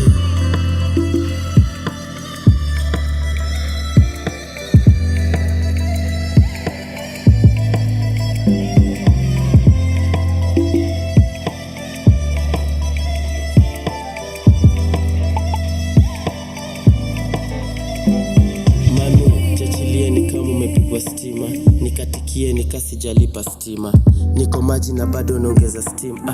Hakuna worries brother, punguza stima. Leo form itatubamba kwa lazima. Pasha ina mkono but imeshika. Tuko on hata wakizima stima. Na next weekend ikikam tunarudia. Heels on, makeup straight, wig laid. From the Ghani and the wicked. Heels on, makeup straight, wig laid. From the Ghani and the wicked. From the Ghani and the wicked. From the Ghani and the wicked. From the Ghani and the wicked. From the Ghani and the wicked. From the Ghani and the wicked. From the Ghani and the wicked. From the Ghani and the wicked. From the Ghani and the wicked. From the Ghani and the wicked. From the Ghani and the wicked. From the Ghani and the wicked. From the Ghani and the wicked. From the Ghani and the wicked. From the Ghani and the wicked. From the Ghani and the wicked. From the Ghani and the wicked. From sunrise to sunset, all day and night. Power Radio. Oh my God, Joe P got this one.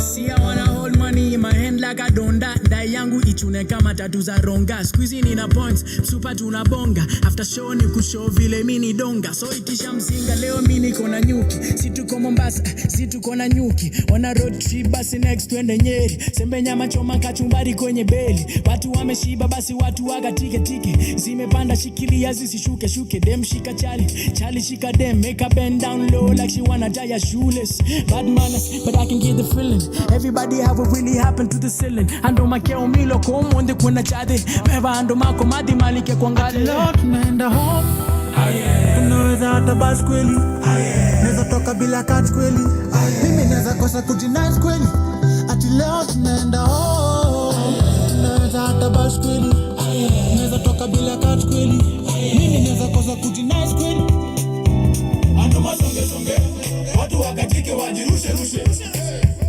ando masonge watu wakatike wajirushe ando masonge watu wakatike wajirushe ando masonge watu wakatike wajirushe wengine wamekuja na mauba na wengine na maboda wengine na mabuda wanakama bola get crusher oya kate ukaga vola leta ngori tande bouncer tuwa mishidora fiti wapi DJ basi twende kazi kauna kiu kuna kila kitu mpaka mnazi si wanafunzi wa Musa wamekata maji wanawika haleluya kama mtu ya wasafi sali kuja na maringo sana taka ficha anasema ako single wanataka tujificha ndo anoneshe mastingo body talking for him bada ganda like the lingo so leo nitalala ndani na wengine hawalali wako na majani cheza game safi toka kesho number 1 jua kunishika kama vyetu kala zifanani tunaenda home tunaweza hata bas kweli naweza toka bila cut kweli mimi naweza kosa kujinais kweli ati leo tunaenda home tunaweza hata bas kweli naweza toka bila cut kweli mimi naweza kosa kujinais kweli ando masonge watu wakatike wajirushe ando masonge watu wakatike wajirushe ando masonge watu wakatike wajirushe ando masonge watu wakatike wajirushe From sunrise to sunset, all day and night. Power Radio. Hey, yeah. Leo tunaenda home, maze. Leo tunaenda home. That's a fantastic jam. Big up the Kamba boy na Mr. Kemboe mwenyewe. When was the last time? Kwanza ulisikiza Kamba flow in that kind of way. That's such a phenomenal and talented guy. Speaking of home, where are you? Are you going home for Christmas this season? Niju imekaribia, si mbali sana from now. What's your plan for Christmas? Ka uko Nairobi, what are you doing? Because mi niko na form, nataka kupanga on the 19th of December, si mbali. It's 1, 2, 3 weekends from now on the 19th of December. What are we doing? Tutakuwa pale Anga Cinemax. Go check this out. Kutakuwa na hii filamu ingine noma sana inaitwa Home for Christmas. It's a Fred Makori film. Yes, the guy. You know him from his short films and every other thing he's done. We know you for the docus as well. You know him from radio. You know him from TV. What has this man not done? Maze, well, go check this out.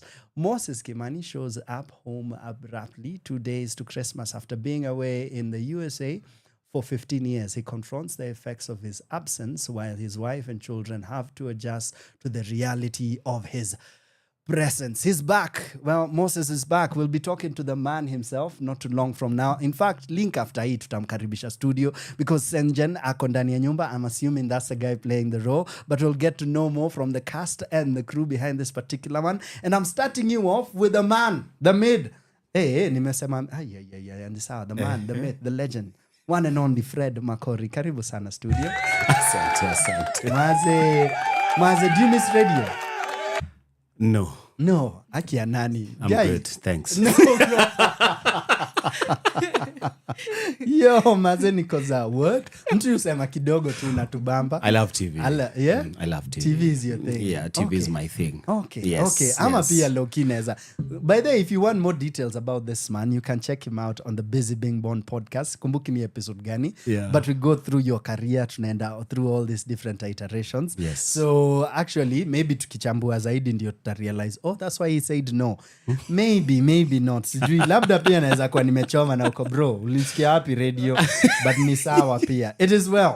Home for Christmas. Yes. Nilikuwa naongea na JJ not too long ago because wanaonesha his film I think a Monday from now and I spoke to him niko so are you charged up for the next film? Ako brother, I don't want to talk about film for a while. Yeah, and I could see him throughout this year. Ako after nimalize ile filamu ingine nilikuwa it might be a while and I know how that feels creating and coming back to create. Yet here we are, not too long ago from your short films. Ulitupatia package mzuri sana. Yeah. Tukaiona online, alafu ikadisappear kidogo. You're back. Yes. Audacity, mtu wangu. Hey, what gives you that energy to come back again and again? Because I know a lot of filmmakers who'll do one and run. Yeah. So first of all, welcome back. Thank you. But yes, what gives you that energy to keep creating? Well, I agree with the most people who say that, production is like a drug. Once you get hooked, it's very hard to withdraw. Yeah. That is one. I mean, the adrenaline of being on set, creating and putting it together is exciting. But after that, everything else is not. Because it's costly, it's time consuming. The industry is not yet ready for most of the things that we are doing. The reception is not as big. We thank God that right now, more and more people are buying tickets and they're going to watch this productions that we're doing. But it's not been easy. But the moment you begin, I don't know whether there's anything else I would do. I would still go back. Right now, if you ask me whether I want to go back, please, let's not talk about that. Too soon. Let's deal with what we have right now on the table. But I love what I do. I enjoy creating. I enjoy seeing all the pieces coming together and eventually people seeing the production and giving feedback and say that, that spoke to me. That had something that I resonated with. Because my creating is not just for entertainment, but it's also for impact. I'm big on impact. Yeah. And that is why I do any creation that I do. I hear you, Yes. man. I hear you, Yes. man. And here we are, introducing to the world a phenomenal story and also phenomenal talent, because we're about to talk to Noni. But before that, why this particular film? At what point do you you know what? It's about time we start cooking this one. Yeah. At what point were you sure you were putting this film together? So I'm big on fatherhood. Okay. Yes, you are. Yeah, so I'm very big. Anybody who knows me, I'm very passionate about fatherhood. I'm very passionate about the family. And so one day we were sitting in the office with Helga, who's the co-writer of the film. I didn't know this. Yes. Yeah. So Helga is a co-writer of the film. So we were sitting in the office and we were having conversations about other projects that we were doing. And then we were there like, what if we just did a Christmas film? Okay. That is where the genesis began. And this film, from writing to production, is less than 3 months. Yeah. So a lot can be said about that, suicide and whatnot. But yeah, I would not advise anyone to do that. So we quickly came up with a story. I came up with a story. I've had that story for a bit, but came up with it. And then with Helga, we wrote it and locked it. And then it was time to now, call people and tell them, hey, we have this amazing story. Can we come together and do it? So that is when we thought, it's just like in October or thereabout, September thereabout. That is when we began thinking about this. Bro, yeah, that's gangster. Yeah, I don't. Please don't encourage me. That was a bad mistake. I will not go. I will not do that again. Bro, tutakutana February. Niko na kitu ya Easter. Easter. No, but it's jokes. True story. Yeah, exactly. True story. No, story ya Easter iko. Exactly. But Yeah. we love it. We love Yes. it. Sounds like me with theater. I'm always like, oh, that's the last one. And then- Alafu ukikutana na mimi, hata I'm thinking of quitting. 2 months later, kuna kitu napika, kuna kitu mazee. napika. Kuja tufanye. So I hear you. Yeah. Hey, mazee. I like that you're introducing this particular film to us and that we are building the idea of films for the seasons. Yes. Unajua, like Yes. unge go back to hata tuseme pre-COVID, we didn't have that many films. Yes. Naweza sema hata we probably just had one. Exactly. But right now you can count at least A lot. a good number. Yes. Hata tukikaribia 10 si mbaya. Na hapo tuko Because you sawa. have your entry Gili. Yes. Akina Abel have something. Exactly. Kawa has Yes. something. So Yes. it's good to see. There's movement. There's movement there. Well done, bro. Yeah, thank Well you, thank done. you, thank you, bro. Thank Speaking you. of new things, you've given us new talent in a way. And that's the thing. We could discover you. Tuseme, tumemdiscover saizi tu, yet they've been working for a minute. I'm building the craft. So we are honored to give you guys Noni Maranga. I got it right? You got it right. Welcome to the studio, Noni. Thank you so much. Thank you for having me. Karibu sana. Thank you, thank you. Hey, umeingia your debut film na I Masters. have. Imagine. Na Masters, What? like with Psenjen and Hey, Nungo. How? crazy. How? What happened? How did you come across this particular one? This When did you get the project. call? Yeah. Had you started talking before? etc. Yeah. etc. Yes. So, I want to say September, October. Okay. I don't really remember. But I had spoken to Joyce Musoke. Musoke. Earlier in the year, and I just told her I'm trying to enter the industry. This is something I have a lot of passion for. And so if you ever hear of the slightest project, the slightest opportunity that you think I can do, please call my phone. And so that's what she did. So she called me, she asked me for a photo. She said, you might get a call from a producer. Just pick up, just talk to him, let him know what you can do, and we can sort you out. So yeah, so around October, yes, I believe it was October, I got a call from Makori, this lovely, lovely man. I asked him what the project was about, what he would want me to do, and he told me just come in on Tuesday for a rehearsal. Just read the script and see what you think. And originally I had gone in for the role of Helga. Yeah. But Makori suggested I do Tanui. So Tanui is a very interesting character that I am so grateful to have had the opportunity to discover and to play and to embody, because her and I are very similar and very different in many ways. And so I feel Tanui was the better option, 100%.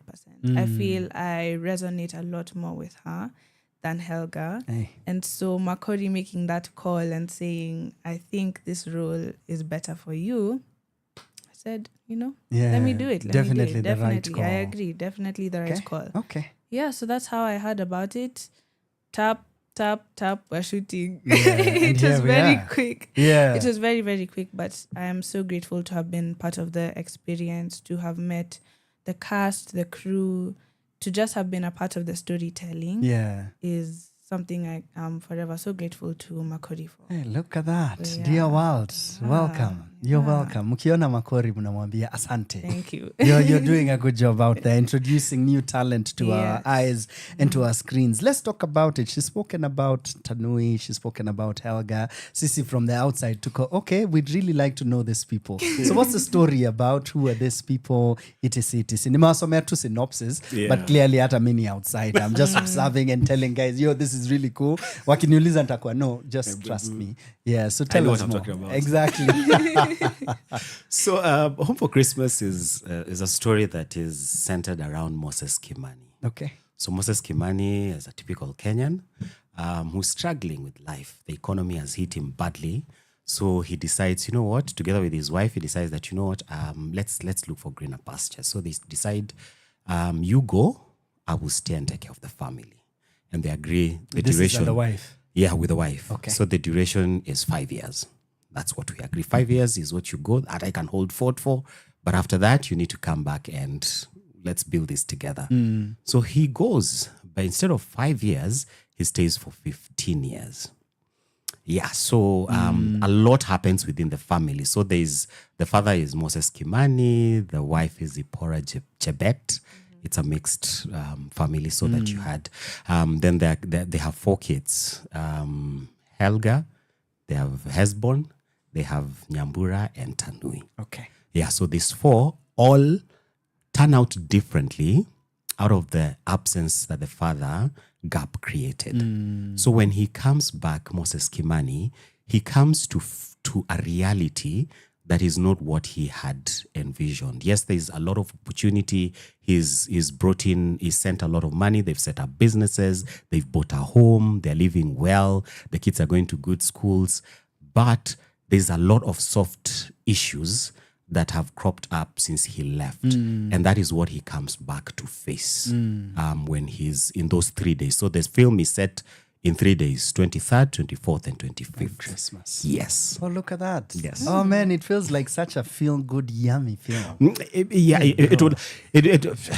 Yeah. Not quite. No. It's giving for the heart. Yes. So it will take you on a journey. Yeah. It will take you on a journey. You will hate the man and you will love him in equal measure. Yeah. You will hate the children and you will love them in equal measure. Yeah. So it is sort of a concoction of emotions, but it's a beautiful story. I bet it is. Yeah. Bro. I bet it is. And, Yes. and I love that at least we've spoken about her character and how she came into the project. Yes. And she's mentioned everyone else in it at least. Unajua, at least ametupea fununu. There's a dad somewhere. You've spoken about this. Let's talk about the casting, yeah? Yes. For your end, tutaiangalia from who's in it. But let me start with her. At least she can tell us your experience with the stars. Because these are people we see on TV, we see on billboards. true, Then you're working with Joyce, you're working with Makori. How did it feel for you to work in such an environment? Who was your favorite person? It's fine. If it's Nungo, just say Aki Nungo is my favorite. I like everyone else, but Nungo is really cool. Yeah, how was that for you? Such a crazy experience. Everybody is very down to earth. Yeah. You'd expect working with people who have such big names for them to carry themselves in the cliche way. But no, they are all such incredible people that I have learned so much from. Psenjen is a hilarious guy. That guy makes the worst jokes ever. And He's you're giving just dad forced jokes, to laugh. Yes, you're just forced to laugh. So it was really cool working with him. Nungo, she really was like a mother to me on set. She has taught me so much about the industry that I could not even fathom getting all this information right now as I am at the entry point in my career. It is so incredible to just have been able to sit with her and to learn and to listen to her experience, to hear her journey, things she would tell her younger self. It was such an incredible opportunity just working with her. Joyce and Makori are very creative people.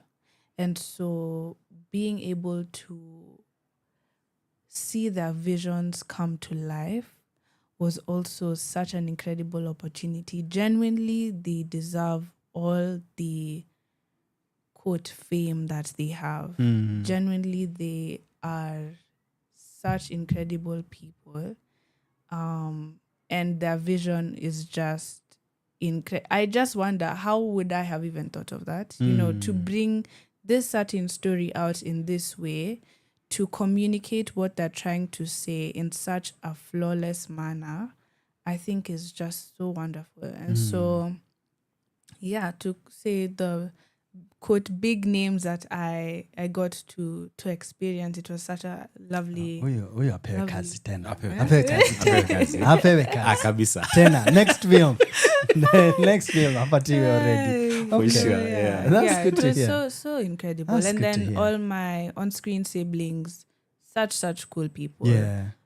Corinne, Brian, and Nyambubu. It was so incredible to work with all of them, to bond with all of them. They are all family now. Hey, for real. yeah, one huge family. We are family. That's good. That's sa tunaona next red carpet, maze.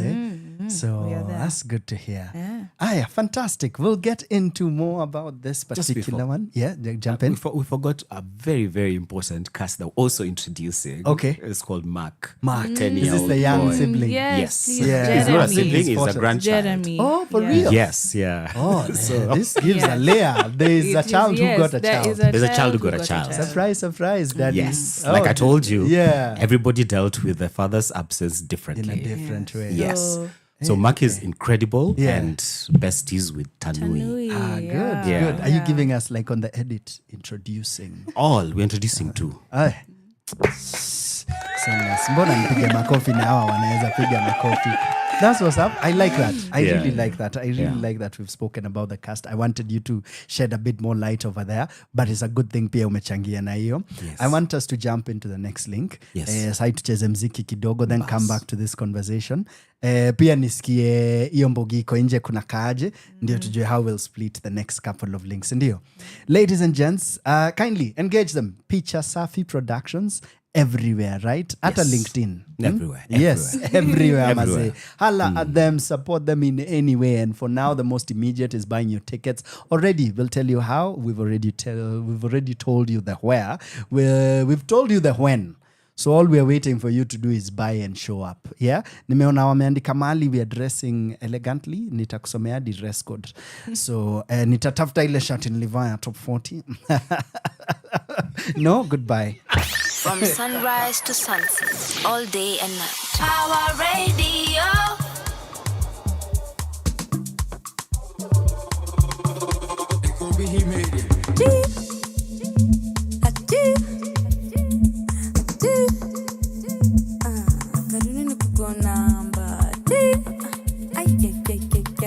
Yo, check this out. Hii song ilinishikilia throughout COVID, maze. Shout out, Digi Danger. Let's go.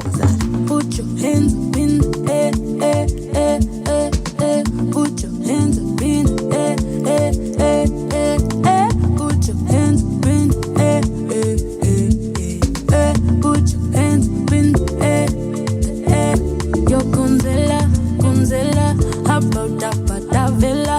Put your dingy, yeah, dingy, danger, dingy. Oh, yo, Kunzela, about that villa. Put your dingy, yeah, dingy, danger, dingy. Oh, yo, Kunzela, about that villa. Put your dingy, yeah, dingy, danger, dingy. Oh, yo, Kunzela, about that villa. Put your dingy, yeah, dingy, danger, dingy. Ah, yebo. Na mangite soko wapize wako na mangwete soko wapize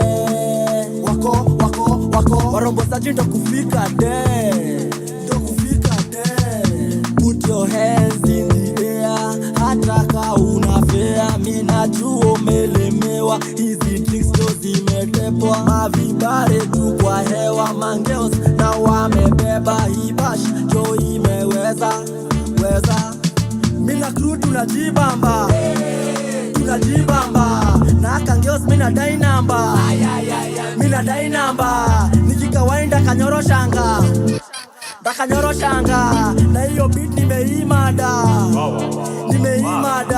na hiyo beat nimeimada si nimeimada Kunzela, about that villa. Put your dingy, yeah, dingy, danger, dingy.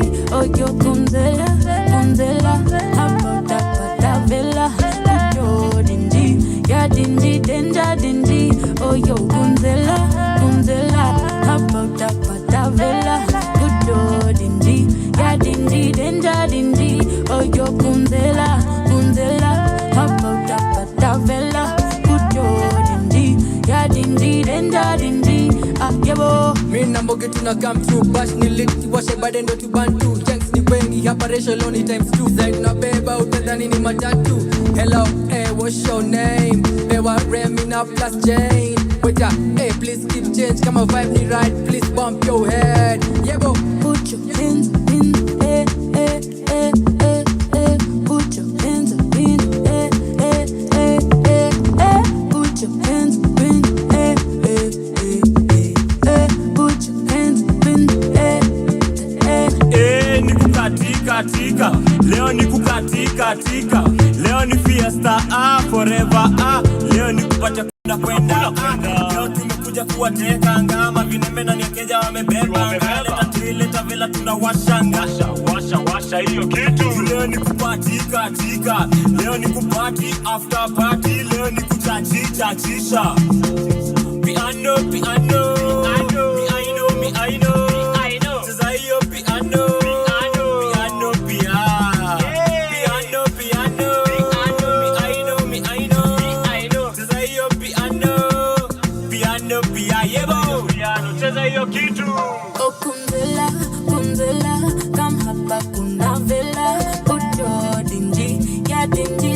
danger, danger. Ayo kunzela, kunzela, habata bata vela, pujo danger, ya danger, danger, danger. Karunu nikutesa kukompa, nikutesa na ama piano. Karunu kutesa kukompa, karunu nikukona, karunu nikukona. Ladies and gents, maze, dingy danger. It's always a mouthful saying that, maze.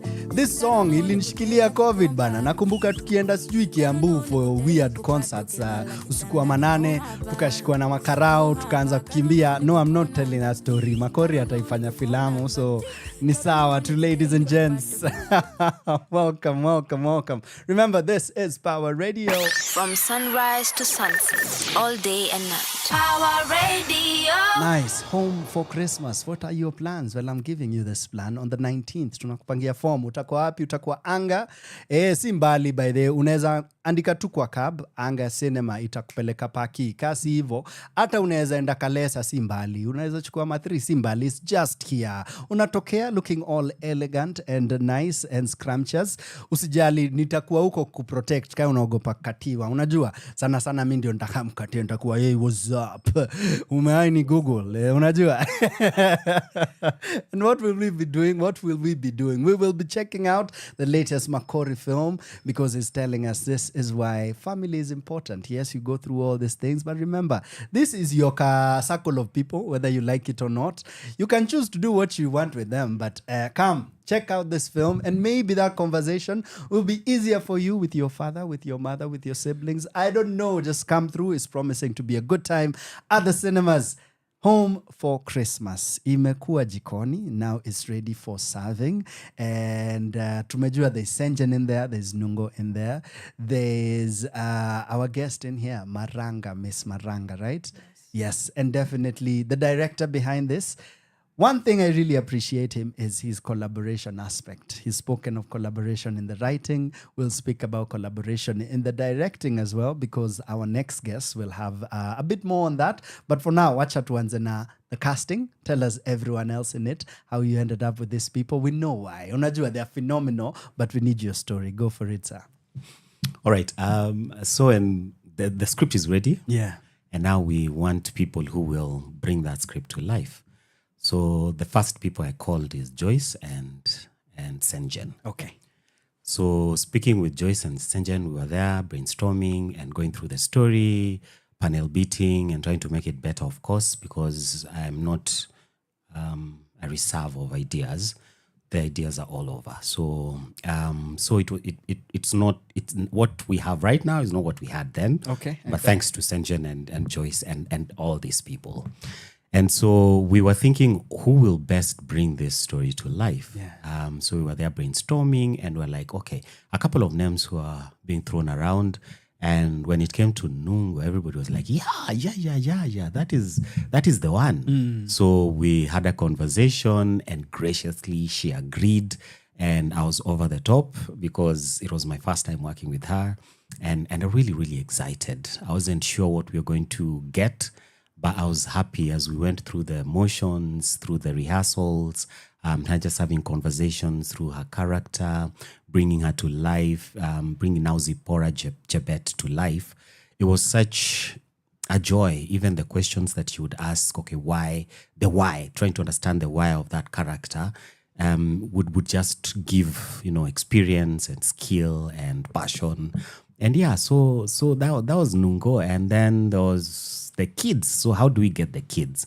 When you do an open audition, then you would put Nungo's photo and say, if you feel like you resemble or are close by, please send your photos. But here we are just, because we didn't have the resources, we didn't have the time. We wanted to, get the right people who would closely resemble and won't look far off as kids of Nungo. So the firstborn is Nkirote. She's incredible. And when you look at her and look at the siblings, it's like they were born of the same mother. So we spoke with her and she was excited. She was like, yeah, let's do this.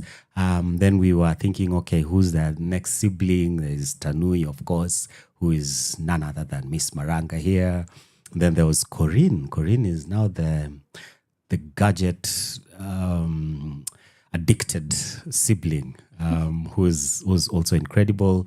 We thought of that suggestion came from Psenjen, and I was like, I'll call her in. Let's try her out. And then we finally listening to her. I was like, you're right for the role. Then we have Hesbon, who is played by Brian. Brian is also sort of newish in the space, and he's incredible. He came through. We had a conversation.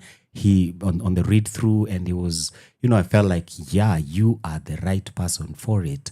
Then there was the grandson to Nungo and Psenjen, who is now Mark. We're looking for somebody who's lively, sharp, who's excited all over the space. And there he was. And so I called a friend of mine, he's a son to a friend of mine, and said, your son can play this role. Potential. Yes. So my friend tells me, no, I don't think he can. I'm like, yes, he can. Yeah. So I was like, okay, let's just try him. If it doesn't work, that's okay. Yeah. I sent her the script, and she goes through with it with her son. And then when we met, and he'd gotten the lines already, and even he had lines for almost all of these people on set. I mean, was even actually correcting them on set. Yeah. So I was like, he was incredible. Then we have now Tanui's boyfriend. Is somebody else we're also introducing. That's what you have a boyfriend. I have a boyfriend. We'll talk about it. Yeah. So and that is somebody else, another person that we're introducing as well. Fresh, never acted before. Was supposed to come in as a crew. Okay. And then on the read through, the person who was supposed to play Omosh didn't show up. Then we're like, you just read it. And then as he was reading, so I wasn't present, Joyce thought, why don't you just play this role? And he was very hesitant because he's never done it before, but with a bit of encouragement, he rose to the occasion and he delivered it very well. Yeah, so that is the entire cast line. The rest are extras. We won't go into them. Yes. Oh, good. I love it. I love that you have had a balance of yes. The OGs, and it's so weird because these are my peers, and now they are playing grandparents. Nico, oh Lord. What does it say about you? What does it say, man? I'm a young man. I'm a very young man. Just let's put it out there. Tafadhali. But it's really good and refreshing to also hear that you have new talent. Not sure, even so new that even showing up on the day of, some of them didn't know that they end up on the film. Yes. And that's fantastic, man. Yes. I didn't know you have a boyfriend. Usijibu ya real life. This is this for the film. On screen. Yeah. How was that for you? Yeah. So was that weird? Not at all. Okay, jump in. So reading the script, I could tell that Tanui has a boyfriend, right? Her support through the difficult time that she has. I don't want to spoil too much about the movie, but she does go through a lot. And so her support system was her boyfriend. And so during the first 2 read-throughs, there was no Omosh, right? Omosh is Tanui's boyfriend. So there was no Omosh. Okay. It was just whoever is nearby will read the part and I will just act with them. And like Makori said, Joyce looked at my friend and was like, I think that you can play the role, And Mungai is a really good friend of mine. Okay. You'd known each other before the film? No, actually. We just became friends through the chemistry. show. Just chemistry. Yeah. So we were just friends and I thought about it and I was like, makes sense. It makes sense to use someone I am actually friends with, and it'll make the environment a lot more comfortable rather than like trying to act in a romantic setting with someone that you don't know. Yeah, you're absolutely clueless. Exactly. So so Munga ended up acting as Omosh, and he did an incredible job. And so that is Tanui's boyfriend. That's what's up. There's a story there. There's a story there. And it's giving a lot of in the absence of the father figure, what steps in. And it's curious how you guys will solve it. So I can't wait to see that. Now we still have 2 more guests and I want to bring them in and plug them. For now, let's just ask these 2 simple questions. Again, we reiterate the when and the where, but for you, what do you hope is next for you? And is it more theater in there or is it more film, ama, whatever? That is a great question. I have such a deep love for theater. It is so deeply ingrained in me. I have so much passion for the stage.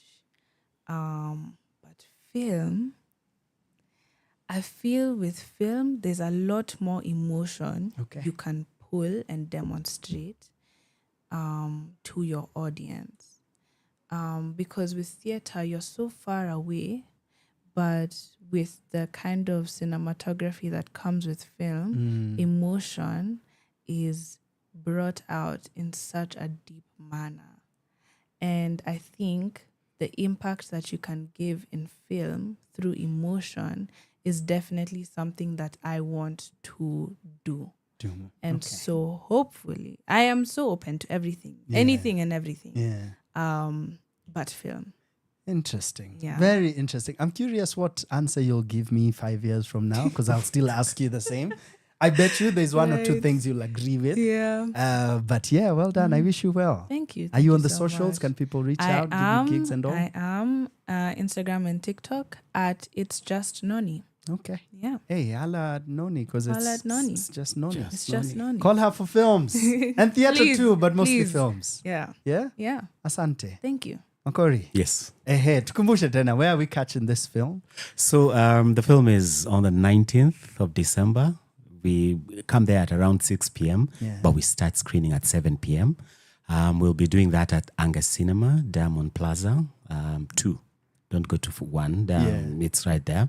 So that is where we will be. And it's just 1,500 only. Just 1,500 a ticket. Buy 4, buy 10. Please. Yeah, bring as many as you can with you.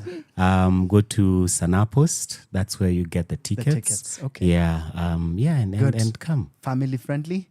Family friendly. We're waiting for PG. KFCB, Yeah. but self-assessment, it is family. Very. Yes. Tafadhali, this is your plug for Christmas. A week before, 2 weeks before. This is 19th, a week before. Yeah. Tafadhali, hapo ndio tunapatana. Kuna mbogi ya Uhuru Park na kuna mbogi ya Anga. So tunapatana Anga. Sindio? Anga. Bless up, bro. Yes. Asanteni sana. Asante.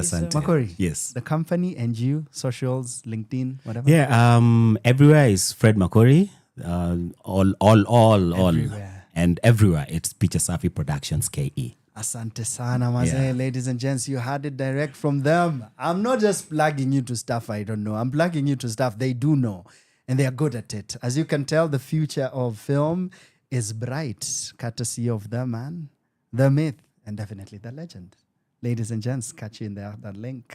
From sunrise to sunset, all day and night. Power Radio.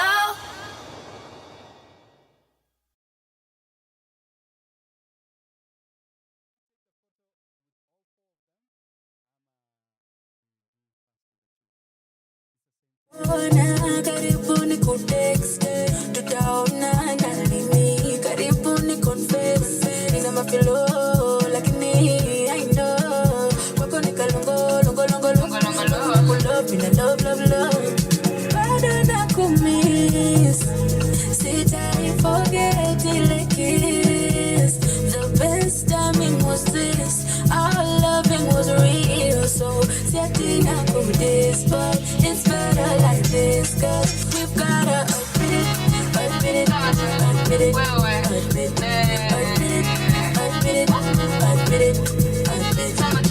can for real, you didn't care. Nilikuwa natuka, thika hadi kwe. Kukupea, so unfair, yeah. Baby, yeah. Tell me, yeah. Ukweli, tell me. Ukweli, bado wanimiss. Hujai forget ile kiss.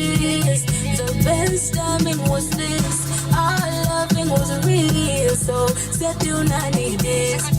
It's better like this. We've gotta admit it, admit it, admit it, admit it, admit it, admit it, admit it, admit it, admit it, admit it, admit it, admit it, admit it. Take to America, take to America, take to America, don't let it America. Take to America, take to America, take to America, don't let it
From sunrise to sunset, all day and night. Our radio. This is deep. It's J Bonga now mob sana. Lakini leo, yeah. Beat ya can ring, bass, yeah. Ukweli yaumiza, wezi refuse, unaweza kuimeza, uende ukapuke, lakini ukiswallow unafaa kuget used, na si ufukuze ujinga ndio isiwe excuse. Unaweza change, kauko na lose, yani ubadilike mwishowe improve. Life is not fair, so new in that douche. Mzinga iko half, mzuka ni full, na si uache booze, au nge reduce, ukunywange juice, na udishi ma fruits, na upige tizi, vuta pums, daily kurauka na kutafuta chums, na siunge dubis badala kusnooze, juko na tools na siungezi use. Kama una talent ya nini umisuse, unafaa urudi booth na ubonge na youth, ukweli the truth. Something that could make you feel wrong.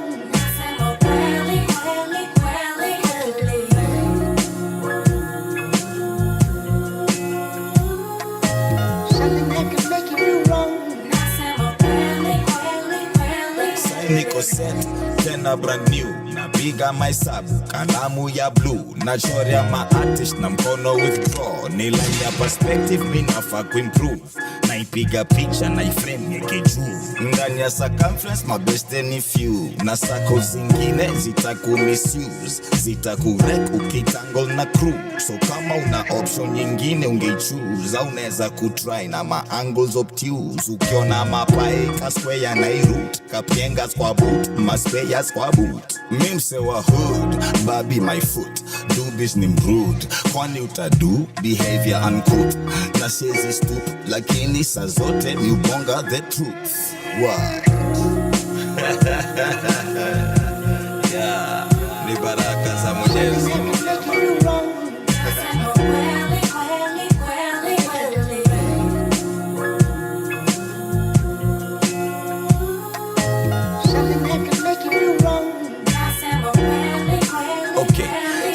Makasi, tukate kiu, tuchambwe issues, your point of view. Viongozi wetu hatuko amuse, na staji majina so usini accuse. Wanaleta siasa ndio watu confuse, juu kuna agenda wana introduce.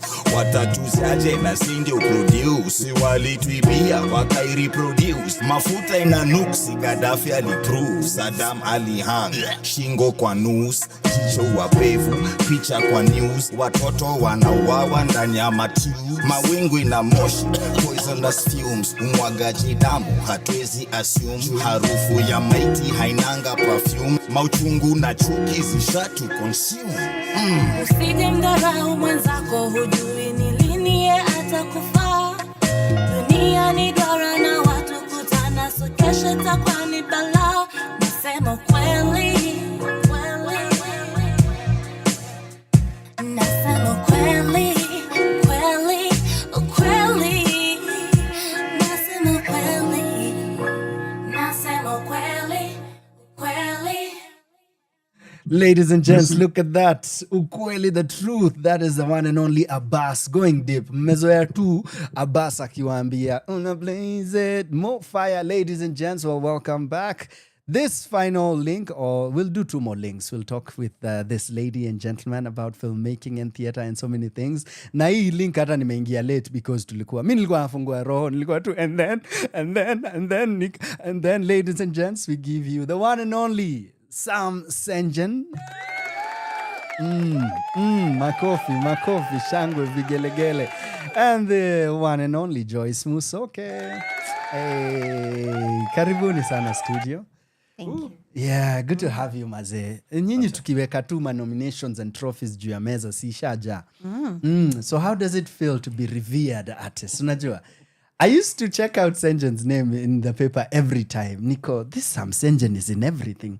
Unajua unaona, back in the day when like posters zilikuwa zinaekwa for free on the papers. Utaona Phoenix players Psenjen, FCA Psenjen, Friends Psenjen. Yo, Nico, who is this guy? He's everywhere, maze.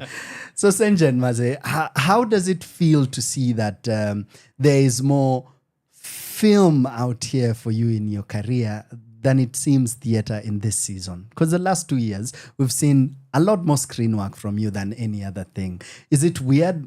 Did you ever see yourself just doing theater forever? Yes, for me, theater is okay, the first love. Yeah. And that's what got me in this career. It feels weird saying this career because, yes, I'm from that generation of ati ni unaita career. Bado watu wananiombea nipate kazi. Yeah. At this particular point in time. But yeah, your time probably is, there's a year I did 13 plays. Bro. Okay, I was like, hey. Bro. Okay, nilifanya 13 plays in one.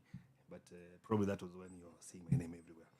But yes, it's something that I avoided. Actually, I left town. I left Nairobi for like 30 months. Okay. Then nikasema, okay, well, let me not, because I was just doing either an advert or any film. And back then they were very rare. So when I came back, I said, okay, sawa, I'll do even TV. Because mimi ni mtu napenda privacy yangu. Privacy. So deciding that was not easy. Kusema sasa nitafanya pia TV ama vitu kama hizo. So yes, and here we are. Yeah. What did you fear then? What did you fear? Like the fruits of fame? Ni ile watu wanafikiri wanakujua. Yeah. Okay, so even the nisonge karibu. Oh good. Ama niongee kama niko stage. Uko tu sawa.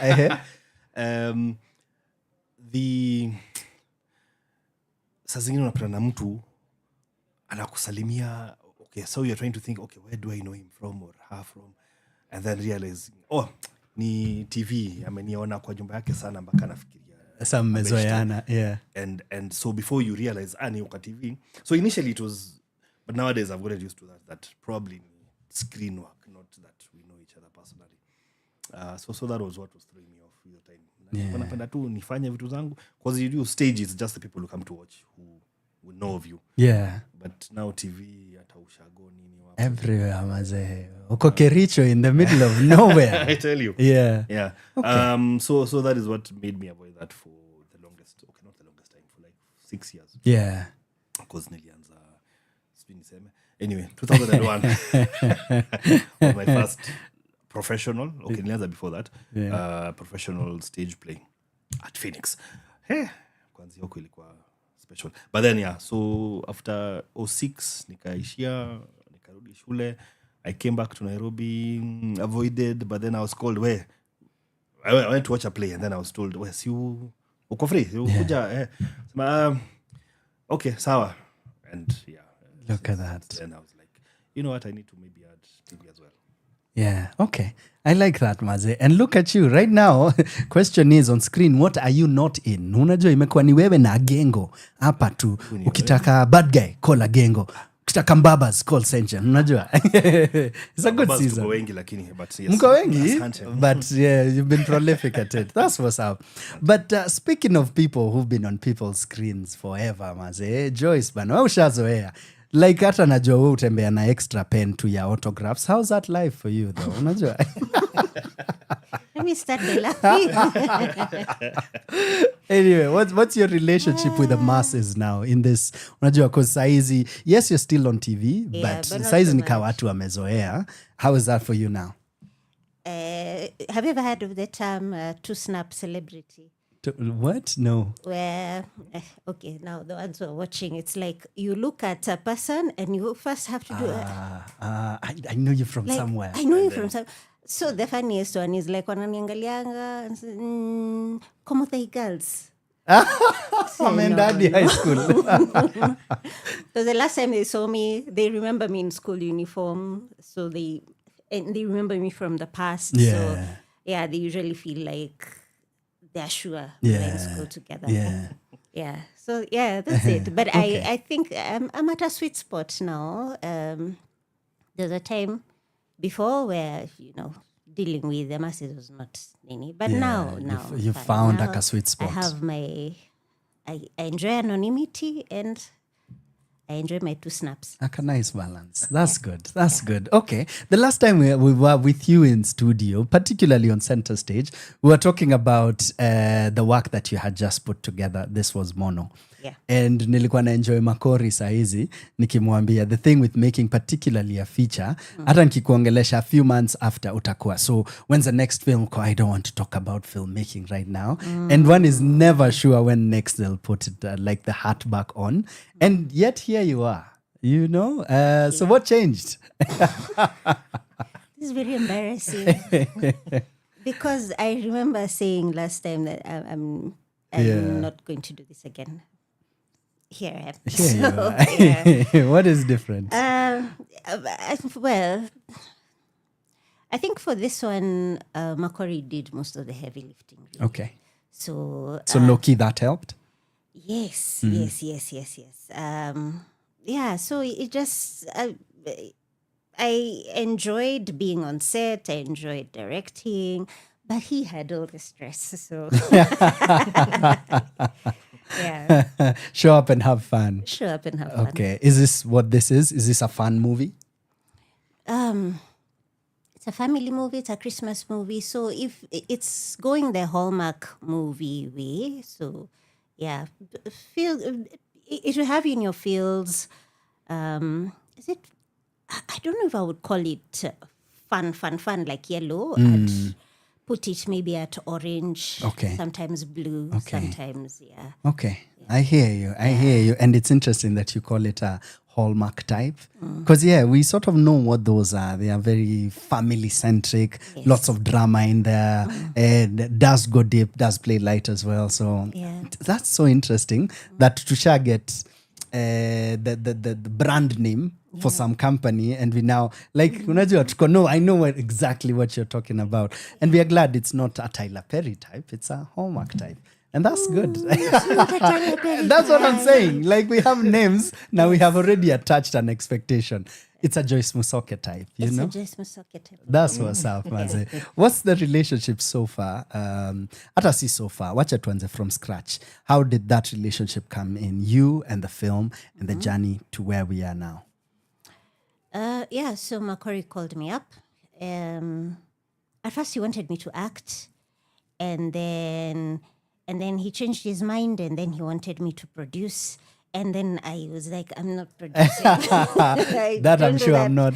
I'm struggling to even do it for myself. So, Yeah. So he said, okay, come, let's, we can co-direct. So, that's how I ended up. Okay. How is that conversation for you when it comes to co-directing? Is it, because anytime I hear co-producing, that's easy. Yeah. Co-writing is slightly hard, Yeah. but at least mkiwa na chemistry right, it'll work. I've even, I would say what film, but there's a film out there I always come across, Nico, because we co-wrote, nami kuwa tu, and it's award-winning. Lazima you put that out there because that's what we'd be doing around here. But anyway, tafadhali. But you always feel anytime, especially when you're cooking, it's a lot. But I've never co-directed. How is that? Okay, I've co-directed on series, which is easier because I know I'm taking episode 4 and 7 and like that. But I have not co-directed a film. And in fact, we had the conversation like, what if our scenes look vastly different? This one is just moody and in the fields, and the next one is all happy and sunshiny. But you know what? Okay, let me just say we have complementary strengths and complementary directing styles, and there's a lot I picked up from Makori. First of all, he shoots really efficiently. For he gets into moves where what I would get in 1720, like budgets don't matter. I mean, those are good. There's harmony. Let's just say harmony that. is a good word. Yeah, I like that. Yeah. Okay, what about you, Psenjen? Your experience with the new cast members? We've just learned a couple of freshers. Now, unajua, then you have your nungos and the rest. Because this particular archetype is not unfamiliar to you. Unajua, a father, kinda. But I'm sure this experience had its uniqueness. Talk us through that for you, the experience of.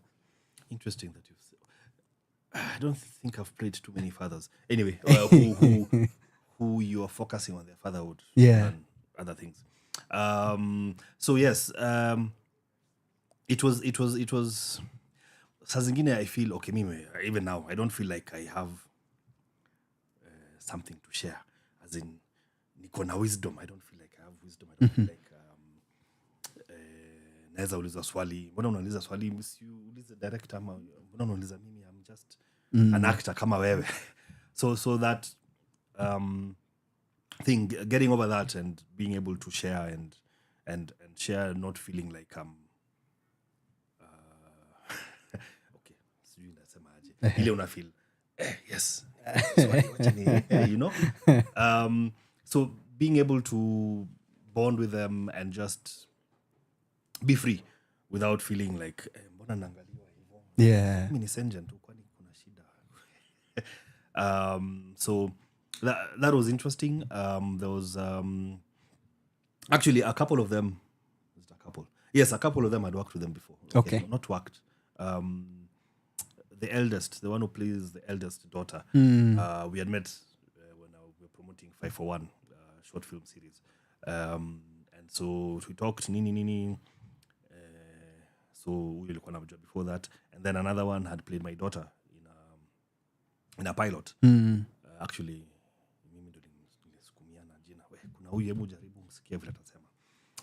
so it wasn't, I guess the only new faces were Mark, the young 10-year-old, and the twin son. Okay. Those were the ones that were completely new faces. Otherwise, the rest tulikuwa tumesha salimiana somewhere. Oh, and of course, Miss Maranga. Niseme. Kwani is what? They're related. Anyway. She's my granddaughter. For real? Like Noni? Yes. For real? Okay, look at that. I'm surprised.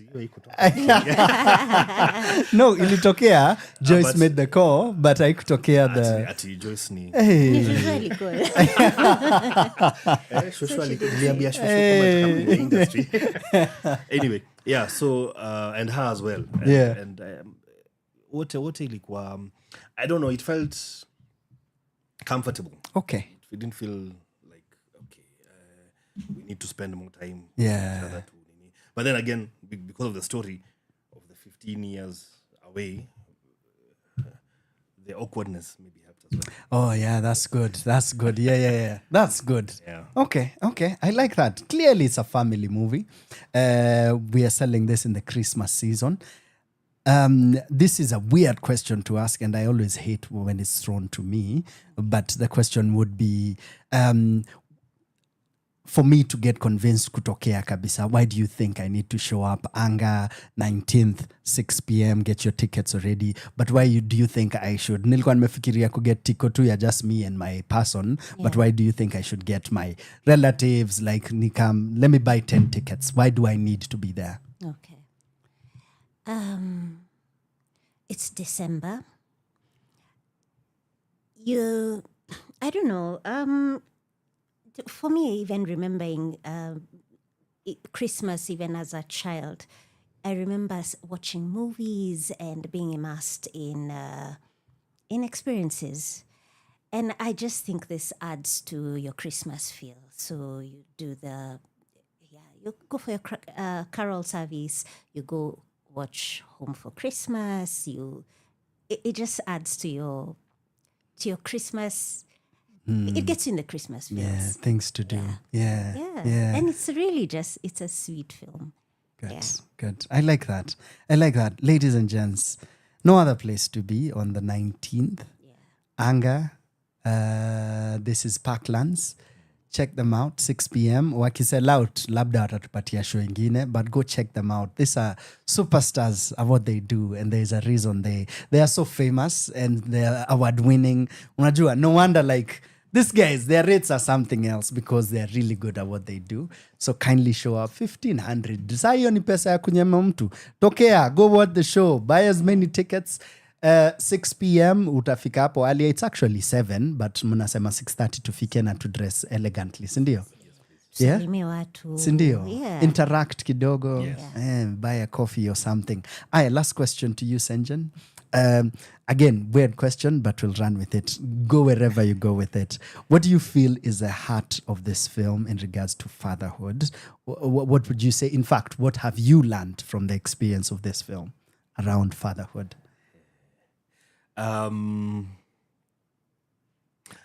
We shouldn't take for granted. Okay, very many things have run through my head. Go for it. Don't take for granted you being there. Now, there's a line that Kimani says about the paradox of being a father or fatherhood, where naturally tunaonekana kama the breadwinners, the providers, and so in providing you need to be out there hustling and doing this, but then pia nyumbani unahitajika ndio wajue how does a father, basically lessons. And observing is the best way to learn. So unaona father anakujanga wanahag na madhe nini anacheza kidogo and wewe anamsaidia hapa anafanya vitu outside the compound and huyu amekuja ametufundisha 1, 2, 3 things. So I think being there to show so your kids learn from you, not just huyu msee nakujanga na makelele nakujanga na sijui maasira what not, so that even if you're there, you can be there but you're not there. I hear you. As in wanakuona lakini yes unakuanga tu pale on your phone or gadget whatever, but so they need to learn from you. I hear and I think I don't know if it was said how all the kids stand out different from the absence. So the same way even in your presence kuna vile watu watatokea different. I hear that, Maze. In fact, as you're talking, Nico, then it has to do a lot with active presence. Presence. That's what's up. Asante sana.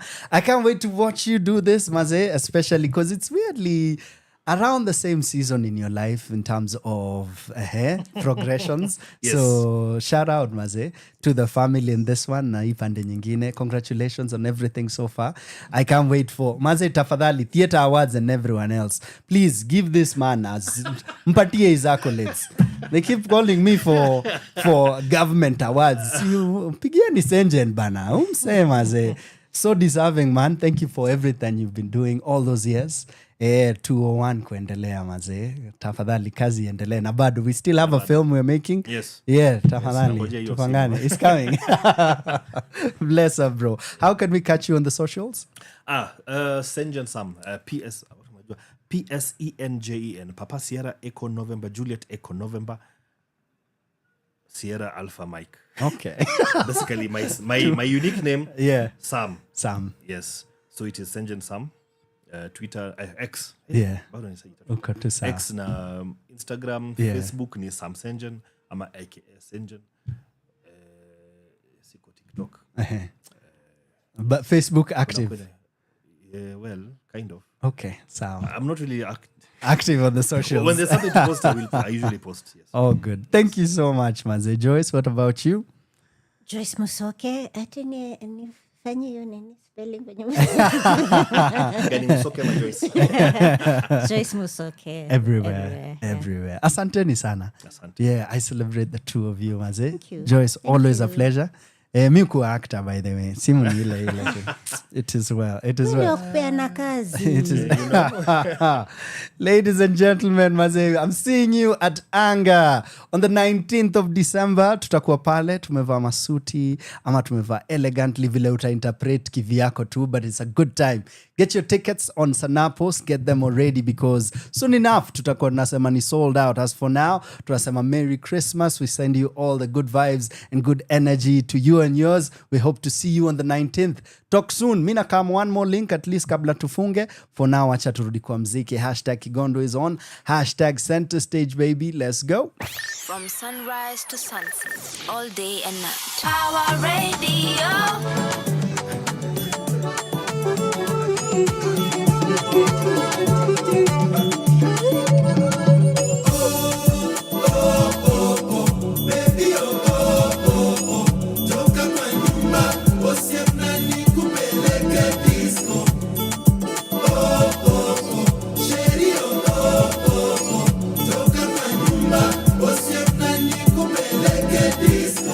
Yes, it's a bashment thing. Kumbuka Mazee Kodong Clan wanasema cheza kama wewe. Enjoy this one. This one is to you and yours. Remember, we are selling these tickets. Get them already. Get them on Sanapos if you must. Na mi usema ukituma tiko, ubuy tiko nitumie photo useme nimebuy 1 ticket, I'll buy you 2. Kama umebuy 2 nitabuy 3, kama umebuy 3 nitabuy 6.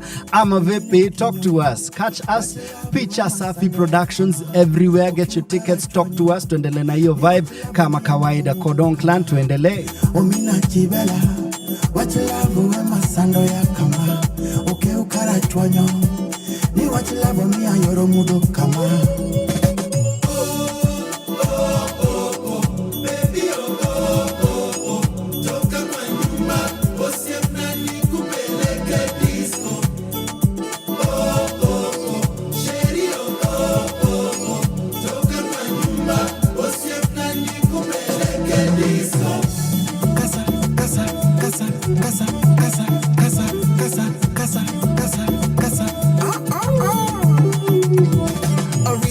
Original Dangla style. Yeah, East African time. Nawakaribisha ndani ya kodong. Usikute vitu bila kondom. Kuna champagne for the pain. Top player best in the game. Kelume, dance. Ongeza mavitu na makudade. Hakuna masanse, kuna masensi. Kukatana na kukata maji. Ukialikwa kwa wanati, lazima makonking tong jabara king.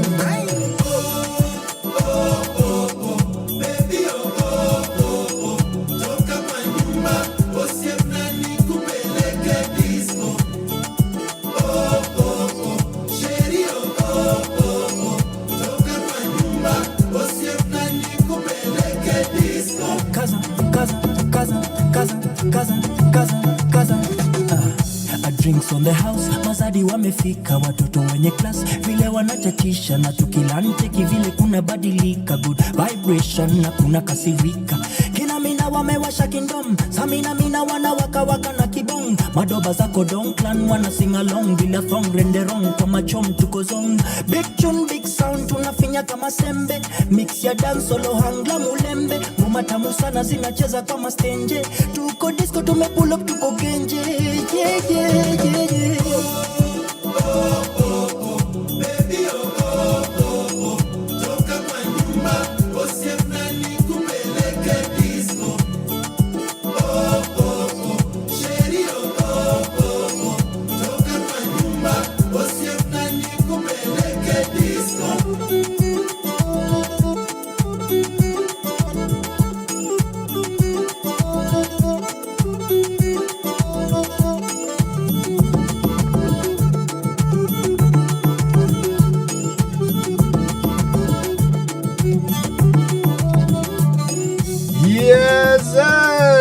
Osiep na tunapeleka na disco maze. Let me plug you on everything that's going down this weekend and the others. Well, check this out. Sunday the 30th, which happens to be this very Sunday that is coming. Unaweza enda pale panaitwaje Sugar Bowl. Sugar Bowl wako wapi? Wako Lower Kabete. Go check out Olivia Ambani. From 2 p.m. she'll be having an acoustic Sunday. A great time is assured by the songstress herself. Go check them out. Na ukienda pale ujibambe, tell them you've been sent by the one and only KIGONDUW, aka your boy Kigondu. Tell them you listen to me right here on Center Stage. Ukiendelea tunasema the Boombox Band live itakuwa ina happen 27th. 27th ni lini? Ni tonight ama ni kesho? Well, kesho jioni unaweza enda pale Ola gani? Hii ni ile ya pale chini Bellevue ukielekea South Sea. Watakuwa pale Sugar and Lime, the Boombox Band going down. They're doing their thing from 5 p.m. to 7 p.m. Watakuwa nacheza mziki, and guess what? Between these 2 hours itakuwa the happy hour. For every drink that you get itakuwa price fiti sana. Leo tonight tuna form ingine fiti sana. Unaenda kucheki Mpenzi Mashini. We had this too, the lady and the gentleman behind this particular one in studio not too long ago. A woman, a voice, a machine. What happens when the human emotion meets artificial intelligence? Hapo Kimelu imetokea.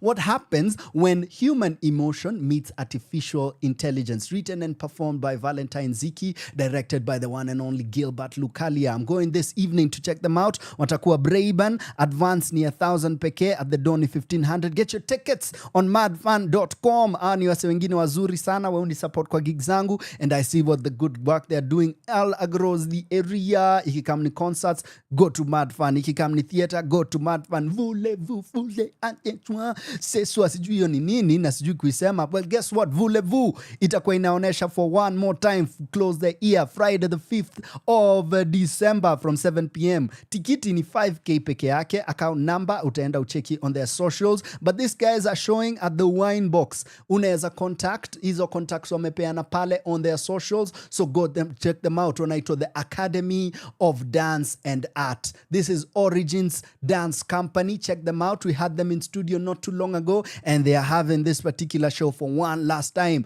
Wamezunguka nayo tena sana. I'm so proud of what they're doing, Brian and the ladies and everyone behind it. Shout them out. Direct from Center Stage, baby. Voulez-vous, a burlesque type of show. Location, the Wine Box Karen, 5K peke yake. Get your tickets and go and check them out next Friday 7 p.m. Tukiendelea, nimekupeleka na rada na interview yetu ya kwanza. Tunasema the Christmas concert is going down on December the 7th. Na itakuwa wapi? Itakuwa pale Nairobi Street Kitchen, all courtesy of Nairobi Jazz Orchestra, Maryolive na Stevo. Nitamuita Steven, ndio nisiharibu jina yake ya pili. Wanasema tiko ni 1500 na gate ticket ni 2K, na unaweza buy pale ticket yetu. Ladies and gents, go and check out the beautiful, phenomenal queen that is Maryolive Mungai. Tukikuja cinema, tunasema hatuja kuacha nyuma. Have you watched The Dog? We spoke to the director, to the lead actor, to the actress, to the producer not too long ago, na nikasema hii ni movie ingine nilitambua, na nikasema hii ni kazi safi sana wamefanya, and we endorse it right here on Center Stage, baby. So go check out The Dog, a film by Baker Karim.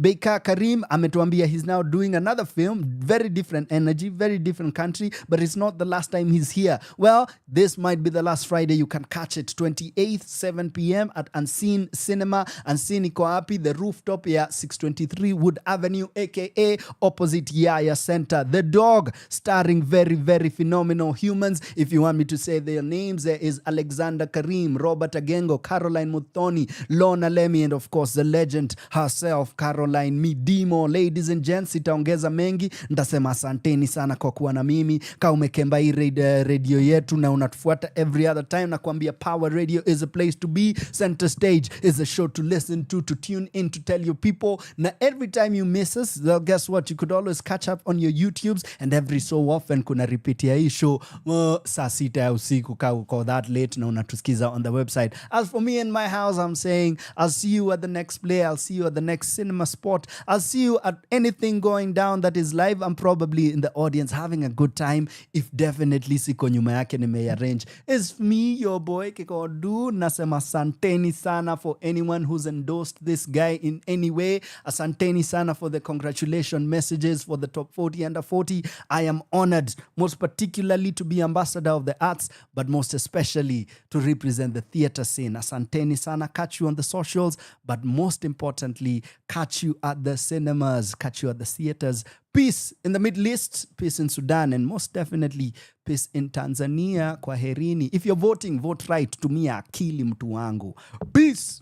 From sunrise to sunset, all day and night. Power Radio. This is the way to close the day. The street boy himself, Kitusua, anasema fanya sai. Let's go. Hey. Sai, Kitusua, baby. Sai, way to go.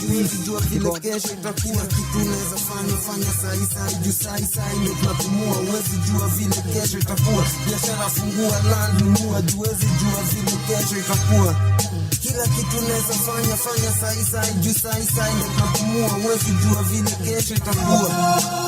Juu sai ndo tunapumua. Uliangukia ukadimbua do zote, sai unaitisha za kutoa lock, ukiambia maboys wadogo vile ulikuwa mdogo ulikuwa ukichafua, ukisema heri ungejua pesa maua. Niko na ubeste yangu kila rinda ikimpita kwa njia anadai kuivua, sai tunamtoa nje amekata mbaya kautojua, akili ndogo ongea kuhusu vile jana ilikuwa, kesho leo itakuwa jana, si tuko best tunachana, usiwadharau hawana, ni information wala gather, vile unaishi na watu joy na mata, kesho kile ulitoa leo ndio utapata. Prison Rwanda najua pia yeye ni fungo wakawa, saa zingine pia sumu zikimixiwa ni dawa, time ni sahi ya kujirada au kujimada, kama una feeling well bad man, give it to yourself. Kuna wengine wanasafa, kani deni lipa sahi usiongee kesho, hatupiganagi na mapino ka obsessions. Nini kwa wale wase wali backslide after kwenda gospel na mabuda wali retire, wanaishi kwa hotel hawakubai yeni. Fanya sai juu sai ndo tunapumua, huwezi jua vile kesho itakuwa. Biashara fungua land nunua, fanya sai juu huwezi jua vile kesho itakuwa. Kitu unaweza fanya sai juu sai ndo tunapumua, huwezi jua vile kesho itakuwa. Biashara fungua land nunua, huwezi jua vile kesho itakuwa. Kila kitu unaweza fanya sai juu sai ndo tunapumua, huwezi jua vile kesho itakuwa. Sai ndo tunapumua. Sai naishi na vichwa vibovu, wafinya vitovu, wachimba migodi, speak off the devil na utamuona sai atajishow. Maasidi hawataki kukipofu, kila kitu ikifanya too much ni sumu. Starehe sai lakini hazidumu, umekunywa ukasahau jamii una majukumu. Sai explain ukirudi home kuna tupu, surprise ni insi kwa supu, mpige munju. Kufurahisha dunia ni kaa kufanya panya ya ndovu ni ngumu. Kuna watu sai hawataki kukuona free, pengine na sururu, ukimanga mururu jela kukuru kakara na mafukuru walifufuka jana. Sasa utasemaje unadush kwa nyumba umefuga kunguru mzee. Kila kitu unaweza fanya sahi juu sahi ndo tunapumua, huwezi jua vile kesho itakuwa. Biashara fungua langu, nunua fanya sahi juu huwezi jua vile kesho itakuwa. Kitu unaweza fanya sahi juu sahi ndo tunapumua, huwezi jua vile kesho itakuwa. Biashara fungua langu, nunua juu huwezi jua vile kesho itakuwa. Kila kitu unaweza fanya sahi juu sahi ndo tunapumua, huwezi jua vile kesho itakuwa. Juu sahi ndo tunapumua. Just flow production. Fanya sahi. From sunrise to sunset, all day and night. Our radio.